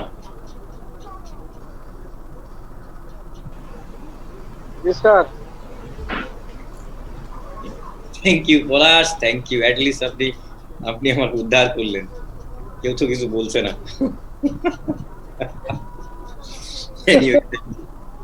Okay, now job classification or job grading method. এখানে আমরা যে কাজটা করব, এখানেও আমরা জবগুলোকে ফার্স্ট রিভিউ করব। রিভিউ করার পরে ইনফরমেশনস গুলো আমরা নিব, নেয়ার পরে বেসড অন দ্য ইনফরমেশনস আমরা আবারও এখানে একটা অ্যাট্রিবিউটস কে নিয়েছিলাম, জাস্ট এডুকেশন অথবা স্কিলস। এখানে আমরা আসলে skills, education, job difficulty, job criticality, working conditions, যা যা থাকতে পারে এই সবগুলোকে নিব আমরা। আগেরটাতে একটা নিয়েছিলাম, জব ক্লাসিফিকেশনের ক্ষেত্রে আসলে আমরা সবগুলোকে নিই, এবং নেয়ার পরে আমরা যে কাজটা করি, জবগুলোকে নেক্সট স্টেজে জবগুলোকে আমরা গ্রেড করি। Grade 1 job, grade 2 job, grade 3 job, এবং এক একটা গ্রেডের মধ্যে অনেকগুলো জব করবে। ধরেন ডিফিকাল্টি লেভেল অনুযায়ী 10টা জব আছে আপনার অর্গানাইজেশনে, যে 10টা জব হচ্ছে গ্রেড 1-এ যাওয়ার মতো। এডুকেশন অ্যাট্রিবিউটস অনুযায়ী 20টা জব আছে যারা গ্রেড 1-এ যাওয়ার মতো। এইভাবে আমরা গ্রেড 1, গ্রেড 2, গ্রেড 3, গ্রেড 4 করে গ্রেড করব, এবং গ্রেডের ভিতরে ওই জবগুলো based on education, risk factor, training, তারপরে হচ্ছে আপনার এক্সপিরিয়েন্স, এগুলো সবগুলোকে বেস করে যে 1 নম্বর গ্রেডে যাওয়ার জন্য এই ক্রাইটেরিয়াতে লাগবে, যদি জবটা এই ক্রাইটেরিয়ায় পড়ে তাহলে ওই জব যাবে গ্রেড 1-এ। এইভাবে গ্রেড 2-তে, গ্রেড 3-তে, গ্রেড 5 এভাবে আমরা 10, 15, 20, 50টা গ্রেড করতে পারি, নো প্রবলেম। যখনই গ্রেডটা করা হয়ে যাবে, একটা গ্রেডের মধ্যে কিন্তু অনেকগুলো জব আছে, সো অ্যাসোসিয়েটেড জবগুলো তখন ওই গ্রেড অনুযায়ী আমরা মনিটারি ভ্যালু অ্যাড করে দেব। দেখেন বাংলাদেশ সরকার কিন্তু এই গ্রেডিং মেথডে বিশ্বাস করছে বা এখনো চলছে। তাইলে কি হয়, এদের গ্রেড 1 জবে কারা কারা আছে, সচিবরা আছে, বিশ্ববিদ্যালয়ের প্রফেসরসরা আছে, এরকম আরো বিভিন্ন ব্যাংকের ওই যে বড় লেভেলের কর্মকর্তারা আছে। এইভাবে এরা এই সবাই কিন্তু এই গ্রেড 1-এ পড়ে। যদিও সবার জব আলাদা, যদিও সবার এডুকেশনাল অ্যাটেইনমেন্ট আলাদা, বাট সবার কোনো না কোনোভাবে সবার ডিফিকাল্টি লেভেল, এডুকেশনাল অ্যাটেইনমেন্ট, সবার ক্রিটিক্যালিটি কিন্তু সেম। এই কারণে গ্রেড 1-এ ফেলা হয়েছে। ঠিক এইভাবে গ্রেড 2-তে বাংলাদেশের অনেকগুলো জব ফেলা হয়েছে। এইভাবে বেসিক্যালি আমরা জব ক্লাসিফিকেশন বা জব গ্রেডিং মেথডটাতে কাজ করে থাকি। ঠিক আছে, দেখেন কিভাবে ক্লাস এসে পরে পরবর্তী স্লাইডটাতে ক্লাস 1 ক্লাস 2 করাচ্ছে। দেখেন এই যে ক্লাস 1 যারা তার এক্সিকিউটিভস, এখানে দেখেন কে কে আছে, office manager, deputy office manager, departmental supervisor, এরা সবাই কিন্তু এক্সিকিউটিভ। এবং মানে ক্লাসটা হচ্ছে এক্সিকিউটিভ ক্লাস, যেটা হচ্ছে গ্রেড, যেটাকে আমরা গ্রেড 1 বলছিলাম। ক্লাসটা এক্সিকিউটিভ ক্লাস এবং এর আন্ডারে দেখেন কতগুলো পোস্ট আছে বা পজিশনস আছে। এদের সবার কিন্তু স্যালারি সেম, ডেজিগনেশন আলাদা, বাট স্যালারি সেম। আমরা কিন্তু ডেজিগনেশন নিয়ে কাজ করছি না, আমরা স্যালারি স্ট্রাকচার নিয়ে কাজ করছি। জব ইভ্যালুয়েশনের মেইন কাজ কিন্তু ডেজিগনেশন ঠিক করা না, স্যালারি স্ট্রাকচার ঠিক করা, যে এক্সিকিউটিভ যারা তারা সবাই সেম স্যালারি পাবে। স্কিলড ওয়ার্কার্স দেখেন ক্লাস 2 থেকে আছে, মানে গ্রেড 2 তে। এই যে দেখেন পারচেজিং অ্যাসিস্ট্যান্ট আছে, তারপরে আর কি আছে, ক্যাশিয়ার, তারপরে রিসিপ্টস ক্লার্ক, এরা সবাই কি, এরা হচ্ছে স্কিলড ওয়ার্কার। সো যে ক্লার্ক সে এবং purchasing assistant, it sounds odd যে একজন ক্লার্ক এবং অ্যাসিস্ট্যান্ট কেন সেম, বাট তাদের ডেফিনেটলি তাদের জব ক্রিটিক্যালিটি যে লেভেল সেটা অনেক হায়ার, তাই এরকম। যেমন ধরেন আপনাকে আমি বলি, বিশ্ববিদ্যালয়ে 2 ধরনের আসলে জবস আছে, একটা হচ্ছে ফ্যাকাল্টি পজিশন আর একটা হচ্ছে অ্যাডমিনিস্ট্রেটিভ জব। আর যারা কিনা অ্যাডমিনিস্ট্রেটিভ পিপলকে হেল্প করছে সেটা আলাদা। সো ফ্যাকাল্টি পজিশন গুলো তো ওই যে 4টা basically, lecturer to the professor. Administrative position গুলোতে ওই যে সেকশন অফিসার থেকে ডেপুটি সেক্রেটারি পর্যন্ত। যখনই একজন ডেপুটি সেক্রেটারি হচ্ছে, যদি আমরা অ্যাডমিনিস্ট্রেটিভ ভিউ পয়েন্ট থেকে দেখি, তাহলে একজন ডেপুটি রেজিস্ট্রারের বেতন একজন অ্যাসোসিয়েট প্রফেসরের চেয়েও বেশি। সো যখন আমরা এটাকে ক্লাস করব না, তখন কিন্তু একজন অ্যাসিস্ট্যান্ট প্রফেসর বা অ্যাসোসিয়েট কিন্তু ওই ক্লাসে থাকবে না যে ক্লাসে একজন ডেপুটি রেজিস্ট্রার থাকে। এটা দেখতে অড লাগে, রাইট? যে একজন টিচার এর চেয়ে একজন ডেপুটি রেজিস্ট্রার বেশি বেতন পাচ্ছে। কিছু করার নেই, কারণ ডেপুটি রেজিস্ট্রার যে কাজগুলো করে, যে ডিফিকাল্টিস বা যে এক্সপিরিয়েন্স লেভেল তার ওই পর্যন্ত যেতে লেগেছে, টিচারের ওই পর্যন্ত যেতে লাগেনি, তাই তাকে ওই গ্রেডে রাখা যায়নি। এর জন্য মন খারাপের কিছু নাই, this is very logical sequencing. ঠিক আছে, সো এইভাবেই কিন্তু ব্যাপারগুলো হয়। যেমন ধরেন একজন ডেপুটি কমিশনার এবং একজন অ্যাসোসিয়েট প্রফেসর ইউনিভার্সিটির, both belong to the same grade. দুজনই সেম গ্রেডে চাকরি করে, same salary scale, same salary structure তাদের। হ্যাঁ, বেনিফিটস এর ক্ষেত্রে সেটা ব্যাপারটা আলাদা। হয়তো একজন ডেপুটি কমিশনার একটা জেলার একজন মানুষ হয় মাত্র, তাই তার হয়তো অসংখ্য বেনিফিটস আছে, কিন্তু স্যালারি স্ট্রাকচার কিন্তু একজন অ্যাসোসিয়েট প্রফেসর এবং একজন ডেপুটি কমিশনারের সমান। একজন মানুষকে ডেপুটি কমিশনার হতে হলে কত এক্সপিরিয়েন্সের প্রয়োজন জানেন আপনারা হয়তো। অলমোস্ট 15 to 16 ইয়ার্সের এক্সপিরিয়েন্সের পরে উনি কিন্তু একজন ডেপুটি কমিশনার হন। একজন অ্যাসোসিয়েট প্রফেসর হওয়ার জন্য একজন ভদ্রলোকের কি লাগে? 12 ইয়ার্স এর এক্সপিরিয়েন্স লাগে, অলমোস্ট 12 ইয়ার্স এর, তারপরে কার উনি হন। সো এটা বলার কিছুই নাই যে এইটাতে কম লাগে ওইটাতে কম লাগে না। যারা এটা ঠিক করেছে তারা ওই ব্যাপারগুলোকে রিভিউ করে তারপরে এই ব্যাপারগুলো ঠিক করে। সো কোনোটার সাথে কোনোটা কম বেশি করা হয়নি, কোনো না কোনো ভাবে এটা ঠিক করা হয়েছে। যেমন ডেপুটি কমিশনার হওয়ার জন্য ওই 15-16 ইয়ার্স এর এক্সপিরিয়েন্স লাগে, বাট কোথাও বলা নাই যে আপনাকে পিএইচডি করে আসতে হবে। বাট অ্যাসোসিয়েট প্রফেসরকে কিন্তু পিএইচডি করতে হবে। সো পিএইচডির এই যে 5 বছর মানে 5 ইয়ার্স আবার পড়াশোনা, ইটস নট সো ইজি। এই যে ব্যাপারগুলো দেখেন, এই জিনিসগুলো সব এটার সাথে এটা ওটার সাথে অ্যাড করেই কিন্তু এইভাবে ক্লাসগুলো করা হয়েছে। আমি কি আপনাদেরকে কিছুটা বোঝাতে পারলাম? বোঝাতে পেরেছেন স্যার। আমার একটা জিনিস মনে আসলো, সেটা হচ্ছে আমি কখনো শুনছিলাম এটা যে মানে সাপোজ হলো একজন হচ্ছে গ্রেড বি তে জব করেন, তো তিনি যে স্যালারি মানে উনি হচ্ছে প্রমোশন পেয়ে তারপরে হচ্ছে ওখানে আসছে, বাট ডিরেক্টলি একজন যদি গ্রেড বি তে জয়েন করে সেক্ষেত্রে ওই আগের জনের থেকে তিনি আবার বেশি স্যালারি পান। এরকম কোনো বিষয় কি আছে স্যার? একজন মানে গ্রেড এই ধরলাম আমি, গ্রেড এ তে উনি হচ্ছে ডি থেকে প্রমোশন পেয়ে আসছে, আর একজন হচ্ছে মিস্টার ওয়াই, তিনি ডিরেক্টলি গ্রেড এ তে জয়েন করেছে, and তিনি হচ্ছে সেই আগের মিস্টার ওয়াইট থেকে বেশি স্যালারি এটা হতে পারে, গ্রেডে থেকে স্যালারি বেশি পায় স্যার। এটা কিন্তু সত্যি এক্সপেরিয়েন্স থেকে বললাম আমি স্যার, বিস্তারিত বলছি না কোথা থেকে এটা হতে জানলাম। পারে, এইটা হতে পারে, এবং এটা ভেরি অবভিয়াস। কেন হতে পারে সেটা বলছি এবার। কারণ হচ্ছে যিনি বি থেকে প্রমোটেড হয়ে এতে গেছেন, আসলে এতে ডিরেক্টলি যাওয়ার মতো কোয়ালিফিকেশন তো না ছিল না, তাই তো উনি বি থেকে প্রমোটেড হয়ে এতে গেছেন। বাট যিনি এতে ডিরেক্টলি জয়েন করছেন তিনি তো সবকিছু নিয়ে আসছেন, তাই তো উনি উনার চেয়ে বেশি স্যালারি পাবেন, এটাই স্বাভাবিক। এটা ইজ ভেরি নট। কিন্তু উনি বি থেকে তো এতে যাচ্ছেন, তখন তো উনি আলটিমেটলি টোটালটা উনি লিসেন, এতে যাচ্ছেন। যখন উনি বিতে যাচ্ছেন, এ থেকে যখন উনি বিতে যাচ্ছেন, তখন কিন্তু কিভাবে যাচ্ছেন বলেন?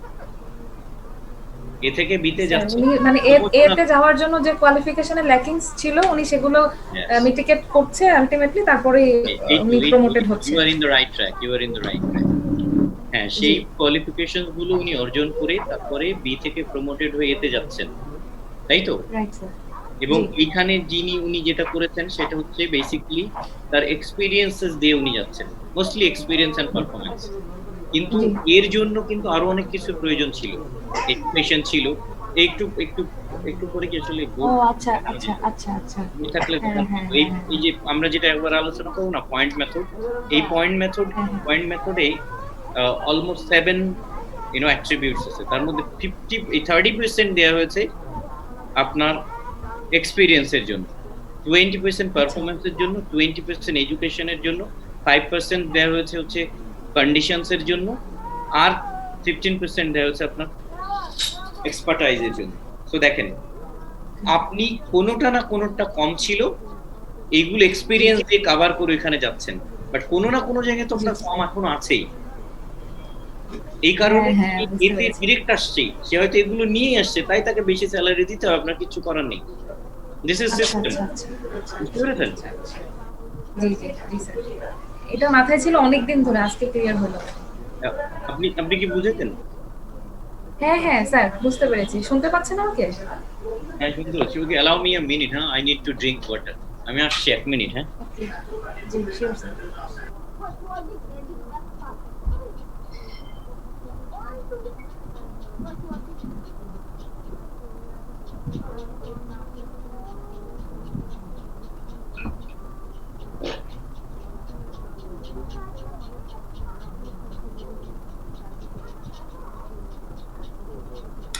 ওকে, আমরা এখন যে মেথডটা নিয়ে আলোচনা করছি এইটা হচ্ছে অ্যাক্রস দ্য অর্গানাইজেশন, সারা পৃথিবীতে মোস্ট ওয়াইডলি ইউজড মেথডস, এটা আমরা ইউজ করে থাকি। এবং আমি যেটা আপনাদেরকে শুরুতেই বলেছিলাম যে এটা হচ্ছে কোয়ান্টিটেটিভ মেথড। এখানে আমরা ম্যাথমেটিক্যাল রিজনিং অ্যাপ্লাই করি, ক্যালকুলেশনস অ্যান্ড নাম্বারিং অ্যাপ্লাই করতে পারি, এবং এই কারণে বেসিক্যালি এটা ওয়াইডলি ইউজ হচ্ছে। আগের দুইটাতে কিছুটা বায়াসনেস থাকতে পারে, কারণ এটাতে ওই ধরনের কোনো কিছু করা হচ্ছে না, জাস্ট ডিফিকাল্টিস লেভেল, ক্রিটিক্যালিটিসকে মাথায় রেখে র্যাঙ্ক করা হচ্ছে, গ্রুপ করা হচ্ছে, স্যালারি স্ট্রাকচারের সাথে অ্যাটাচ করে দেওয়া হচ্ছে, দ্যাটস অল। কিন্তু পয়েন্ট মেথডে আমরা যে কাজটা করি, একটা জবকে তার কন্টেন্ট স্পেসিফিকলি ভাগ করা। ধরে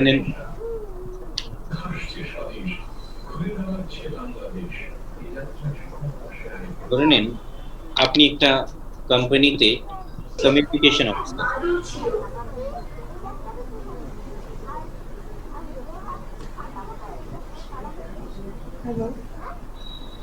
না আপনি মিউট করেন। হ্যাঁ, আপনার ব্যাকগ্রাউন্ড সাউন্ড চলে আসছে। জি স্যার। সো হোয়াট আমরা যেটা বলছিলাম সেটা হচ্ছে যে যদি আমার চোখটা ক্লাস নিতে নিতে নষ্ট হয়ে যায়, আমি নিশ্চিত ভাইস চ্যান্সেলরের নামে মামলা করব। প্রতিদিন আমার 3টা সেশন থাকে। This is quite impossible. এটা আসলে হচ্ছে না, চোখটা আমার ব্যথা হয়ে গেল। যাই হোক, পয়েন্ট মেথড যে জব ইভ্যালুয়েশন, এখানে আমরা যেটা করি, একটা জবকে তার কন্টেন্ট স্পেসিফিক্যালি ক্লাসিফাই করা। মানে একটা জবের জন্য এই জবটার অনেকগুলো কন্টেন্ট থাকে। আমরা বলছিলাম যে একজন ইমেইল মানে কমিউনিকেশন অফিসার একটা কোম্পানির বা একটা অর্গানাইজেশন, সো তাকে কি করতে হয় দেখেন, একজন কমিউনিকেশন অফিসারের কিন্তু অনেকগুলো টাস্ক আছে। সো এই টাস্কগুলো, সে কমিউনিকেশন অফিসার, এটা কিন্তু তার পজিশন। একজন কমিউনিকেশন অফিসার, এটা তার পজিশন। এর সাথে এই এই এই পজিশনসটাকে আমরা যদি ভাগ করি, দেখেন কতগুলো ভাগ করা যায়। প্রথমত হচ্ছে তাকে, আজকে কমিউনিকেশন তো ইলেকট্রনিক কমিউনিকেশন, রাইট? সো আপনি কত সুইফট টেকনিক্যালি, মনে করেন আপনাকে ধরেন আপনি কতখানি সাউন্ড টেকনিক্যাল কমিউনিকেশনের ক্ষেত্রে, মানে ল্যাপটপ ইউজ করতে বা একটা ট্যাব ইউজ করতে বা ইমেইলের ক্ষেত্রে, অনেকে আই মোস্টলি ফাউন্ড ম্যাক্সিমাম, বিশেষ করে বাংলাদেশিরা, sorry to hurt you, maximum Bangladeshi even জানেই না ইমেইল কার্টিসি কাকে বলে। Maximum more than 95%। তারা, এটা বাংলাদেশ মনে হয় পৃথিবীর বুকে যেখানে ইমেইল করার পর আবার টেক্সট করে বলে দিতে হয়, ভাই একটা ইমেইল করেছিলাম, একটু চেক করে দেখেন। এটা পৃথিবীর আর কোথাও হয় বলে আমি জানি না। সো এই যে দেখেন রিলেশনশিপ অফিসারটার কথা দেখেন, সে কতখানি sound email communication, this is written. সে হয়তো ওভার দ্য ফোনে তাকে কথা বলতে হতে পারে, ওভার দ্য ফোনে তার কত মানুষকে ডিল করতে হতে পারে। সি দিস ইজ হোয়াট, এটা কি, এটা হচ্ছে তার ওরাল এক্সপোজার এন্ড পারসুয়েশন কতখানি হতে পারে। তাকে হ্যান্ড রাইট মানে চিঠি লিখতে হতে পারে, তার হাতের লেখা কতখানি সুন্দর। এই যে অনেকগুলো অ্যাট্রিবিউটস আছে এই জবটাতে, দেখেন। সো এই প্রত্যেকটা কম্পোনেন্টকে আলাদা করা হবে। এই প্রত্যেকটা কম্পোনেন্ট, মেবি এই জব, এই যে রিলেশনশিপ অফিসার, এই জবটার আন্ডারে 100 কম্পোনেন্ট বের হতে পারে এরকম। এই পুরো 100টা কম্পোনেন্টকে লেভেল অনুযায়ী সাজানো হবে এবং রিলেশনশিপ অফিসার যারা, তাদের সবাইকে ওই 100টা কম্পোনেন্টের এগেইনস্টে রেট করা হবে যে আপনি হ্যান্ড রাইটিং কেমন আপনার, বা এই জবের জন্য আমরা কি রকমের হ্যান্ড রাইটিং এক্সপেক্ট করি, বা এই জবের জন্য আমরা কি রকমের ইমেইল রাইটিং এক্সপেক্ট করি। এইভাবে স্ট্যান্ডার্ডটা সেট করার পরে প্রত্যেকটা এমপ্লয়িকে এর আন্ডারে আমরা বসাবো বা আমাদের এক্সপেক্টেড রেটিংটা বসাবো। বসার পরে দেখা যাবে এখানে একটা পয়েন্ট রেট আসবে, সেটা হতে পারে 500, সেটা হতে পারে 600, সেটা হতে পারে 1000, ঠিক আছে? 1000 স্ট্যান্ডার্ড পয়েন্ট আসতে পারে একটা জবের জন্য, এইভাবে ভাগ করে। এর মধ্যে ধরে নেন এইবার রেট করে দেখলাম যে এই যে মনে করেন এই যে মিরাজ আফতান ভদ্রলোক, সে 900 পেল। এই যে পলাশ যিনি 950 পেল। সোহেল রানা এ মনে করেন আরো পেল। সো ওই অনুযায়ী তাদের স্যালারি স্ট্রাকচার ঠিক হবে। বাট পয়েন্ট মেথড অনুযায়ী যখন আমরা পয়েন্টে এইভাবে ভাগ করব, দিয়ে দেখা গেল যে রিলেশনশিপ জবের জন্য 1000 পয়েন্ট হলো, আরেকটা জবের জন্য 1500 পয়েন্ট হলো, আরেকটা জবের জন্য 2000 পয়েন্ট হলো। যে জব যত বেশি পয়েন্ট ইনক্রিজ করবে, সেই জব তত বেশি র্যাঙ্কড অর্ডারে উপরে থাকবে এবং ওই জবে যে জয়েন করবে সে তত বেশি স্যালারি পাবে। দিস ইজ হাউ আমরা পয়েন্ট রেটিং করি। এটা হচ্ছে পয়েন্ট মেথড। আমি ট্রাই করব আপনাদেরকে 2টা ইমেজ পাঠাতে, হ্যাঁ, যেখানে এটার ম্যাথমেটিক্যাল ক্যালকুলেশনসটা দেয়া আছে কিভাবে করা হয়। হ্যাঁ, ইফ পসিবল আপনারা ওটা একটু দেখে নিন। ফাইনালি আমাদের যে মেথডস আছে, এটা ফ্যাক্টর কম্প্যারিজন মেথড। এখানে বেসিক্যালি প্রত্যেকটা 5টা কখনো 7টা ফ্যাক্টরসকে ধরে নেওয়া হয়। এর মধ্যে মেন্টাল অ্যাবিলিটি আছে, ফিজিক্যাল অ্যাবিলিটি আছে, ক্রিটিক্যাল রিজনিং আছে। এই ফ্যাক্টরস গুলোকে স্ট্যান্ডার্ড এবং প্রত্যেকটা জবের সাথে এই ফ্যাক্টরস গুলোকে অ্যাসোসিয়েট করে দেওয়া হয়, দিয়ে জবগুলোকে কম্পেয়ার করা হয়। ধরে নিন যে একটা job A B C D, 4টা জব, ওকে, 4টা জবের কোনোটাতে ফিজিক্যাল অ্যাবিলিটি লাগে হচ্ছে 20%, আরেকটাতে ওই জবটাতেই জব এ তে ফিজিক্যাল অ্যাবিলিটি লাগে 20%, মেন্টাল অ্যাবিলিটি লাগে 25%, তারপরে হচ্ছে ক্রিটিক্যাল রিজনিং লাগে 10%, এইভাবে 100%, ঠিক আছে? জব বি এর ক্ষেত্রে হয়তো অ্যাট্রিবিউটস গুলো কোয়াইট ডিফারেন্ট, একটু কম বেশি। জব সি এর ক্ষেত্রে হয়তো আরো একটু চেঞ্জ, জব ডি এর ক্ষেত্রে এরকম। এইভাবে যদি আমরা আরেকটা জবকে নিই, সেটা এইভাবে হতে থাকবে। এবং আমরা কিন্তু দেখেন এই 5টা বা 7টা ফ্যাক্টরস এর আন্ডার এগুলো নিচ্ছি। সো এবং একই সাথে জবগুলো কম্পারিজন হচ্ছে। জব এ তে স্কিলস লাগে 20%, জব বি তে স্কিলস লাগে 25%। তাহলে স্কিল কম্পারিজনে জব বি জব এর চেয়ে সুপিরিয়র। আবার মেন্টাল অ্যাবিলিটির ক্ষেত্রে জব এ তে লাগে 30%, জব বি তে লাগে 20%। দেখেন এখানে আবার ফ্ল্যাকচুয়েট করছে। সো এইভাবে এই ফ্ল্যাকচুয়েশনসটা ফাইনালি গিয়ে দেখা যাবে যে কোন জবে কম্পারেটিভলি ফ্যাক্টরস অ্যাসোসিয়েশনে কোন জবটা সবচেয়ে বেশি টাফ, কোন জবটা সবচেয়ে ইজি। যেটা টাফ হবে সেটা টপ র্যাঙ্কে যাবে, যেটা ইজি হবে সেটা লোয়ার র্যাঙ্কে যাবে। এটা একটু দেখেন, এই যে দেখেন ফ্যাক্টরস গুলো কি আছে: mental effort, physical skill, responsibility, working condition, know how, problem solving and accountability. এগুলোকে আমরা এটা ধরেন জব এ এখানে সেট করলাম, জব বি, সি, ডি। এইগুলোর এগেইনস্টে দেখবেন যে এ তে মেন্টাল এফোর্ট যা, বি তে লাগছে না, সি তে হয়তো সেম লাগছে, ডি তে কম। এইভাবে কিন্তু আমরা এগুলোকে ক্লাসিফাই করতে পারবো এবং দেন ইট উইল গিভ আস একটা কম্পারেটিভ রেজাল্ট যে এ কতখানি কঠিন, বি কতখানি কঠিন, সি কতখানি কঠিন এবং কোন কোন ফ্যাক্টরসে কঠিন বা কোন কোন ফ্যাক্টরসের কারণে কঠিন, এগুলো তখন আমাদের সামনে চলে আসবে। And this is how basically আমরা জবকে ইভালুয়েট করি। এবং প্রত্যেকটা মেথডের ক্ষেত্রেই আমি যে কথাটা বলেছি, এই ক্ষেত্রেও তাই। ওই যে জবটা টাফ সেটার সাথে বেশি স্যালারি অ্যাড হবে, যেটা কম টাফ তার সাথে কম স্যালারি স্কেল অ্যাড হবে। That's all, nothing more nothing less. এটাই হচ্ছে জব ইভ্যালুয়েশন। এখানে আছে হচ্ছে 4টা মেথডের কম্পারেটিভ স্টাডি, মানে কোনটা অ্যাডভান্টেজেস কোনটা ডিসঅ্যাডভান্টেজেস কি, ঠিক আছে? আমরা অলরেডি এগুলো আলোচনা করেছি, no need to spend time. So thank you very much. আমার দিক থেকে স্যার কথা বলা যাবে? Always man, why not? হ্যাঁ স্যার, ওই যে জব ইভ্যালুয়েশনটা তো বুঝতে পারলাম স্যার। পারফরম্যান্স অ্যাপ্রাইজাল, এটা কি কোনো নিয়ম শৃঙ্খলা আছে যে বছরে 2 টাইমস 3 টাইমস 4 টাইমস করতে হবে? নিয়ম শৃঙ্খলা কি বলছেন আপনি? কোটি কোটি নিয়ম শৃঙ্খলা আছে। পারফরম্যান্স চ্যাপ্টারই ছিল মনে হয় আপনাদের। আমি কি ওটা পড়ানো হয়ে গেছে না আবার পরে পড়াবো আমি ঠিক জানি না। স্যার পড়ানো শেষ। আচ্ছা স্যার, আরেকটা বিষয় ছিল স্যার। Jo. সেটা হচ্ছে গিয়ে আপনি 360 ডিগ্রি অ্যাপ্রাইজাল একটা আলোচনা করছিলেন এর আগে আমাদের মিড টার্মের সময় স্যার, মিড টার্মের আগে 720 ডিগ্রি অ্যাপ্রাইজাল স্যার, এইটা যদি আরেকটু ক্লিয়ার করতেন ভালো হতো স্যার। ওকে, 360 ডিগ্রি অ্যাপ্রাইজালে একজন রেটিকে বা একজন এমপ্লয়িকে সার্কেলের মধ্যে রেখে তাকে রেট করা হয়। সবাই যে তার অ্যাসোসিয়েশন আসছে সবাই তাকে রেট করবে, from the customers to the MD.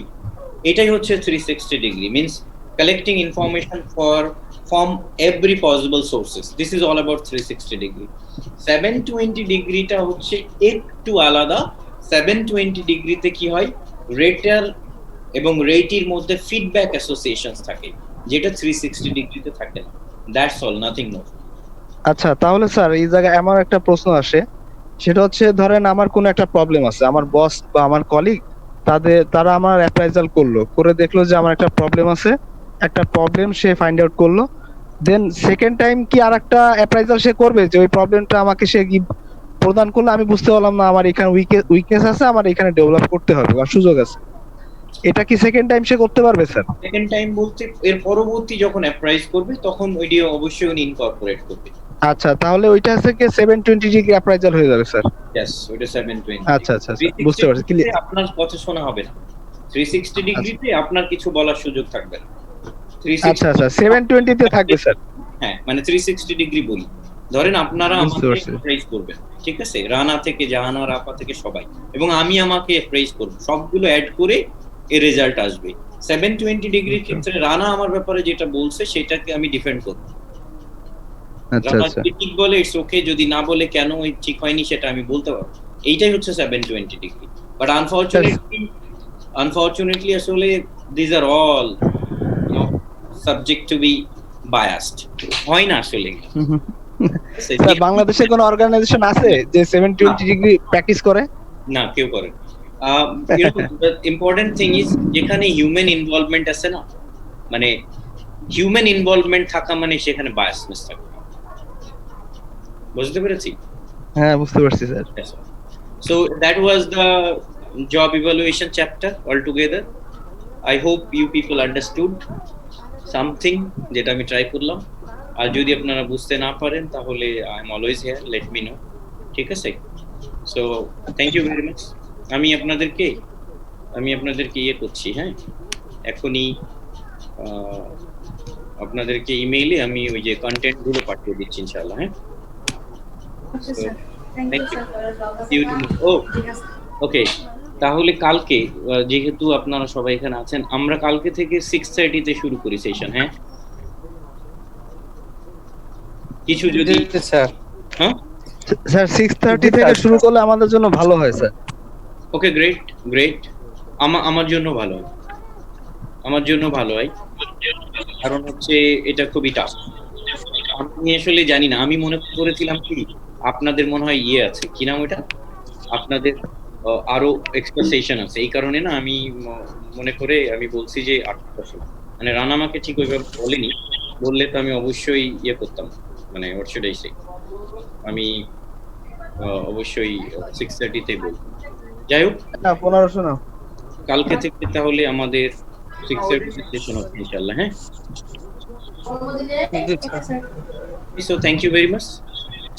কালকে থ্যাংক ইউ স্যার, আসসালামু আলাইকুম। ওয়ালাইকুম আসসালাম।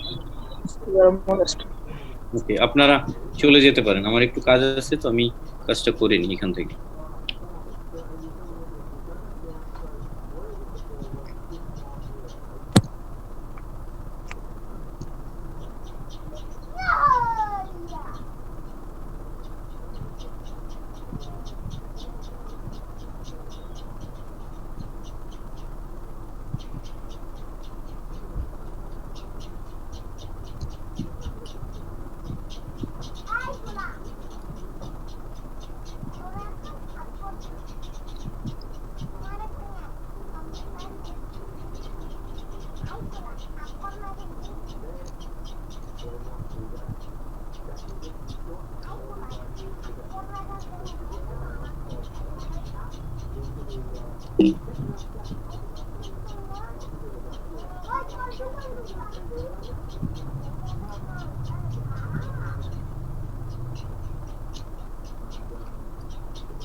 উফ,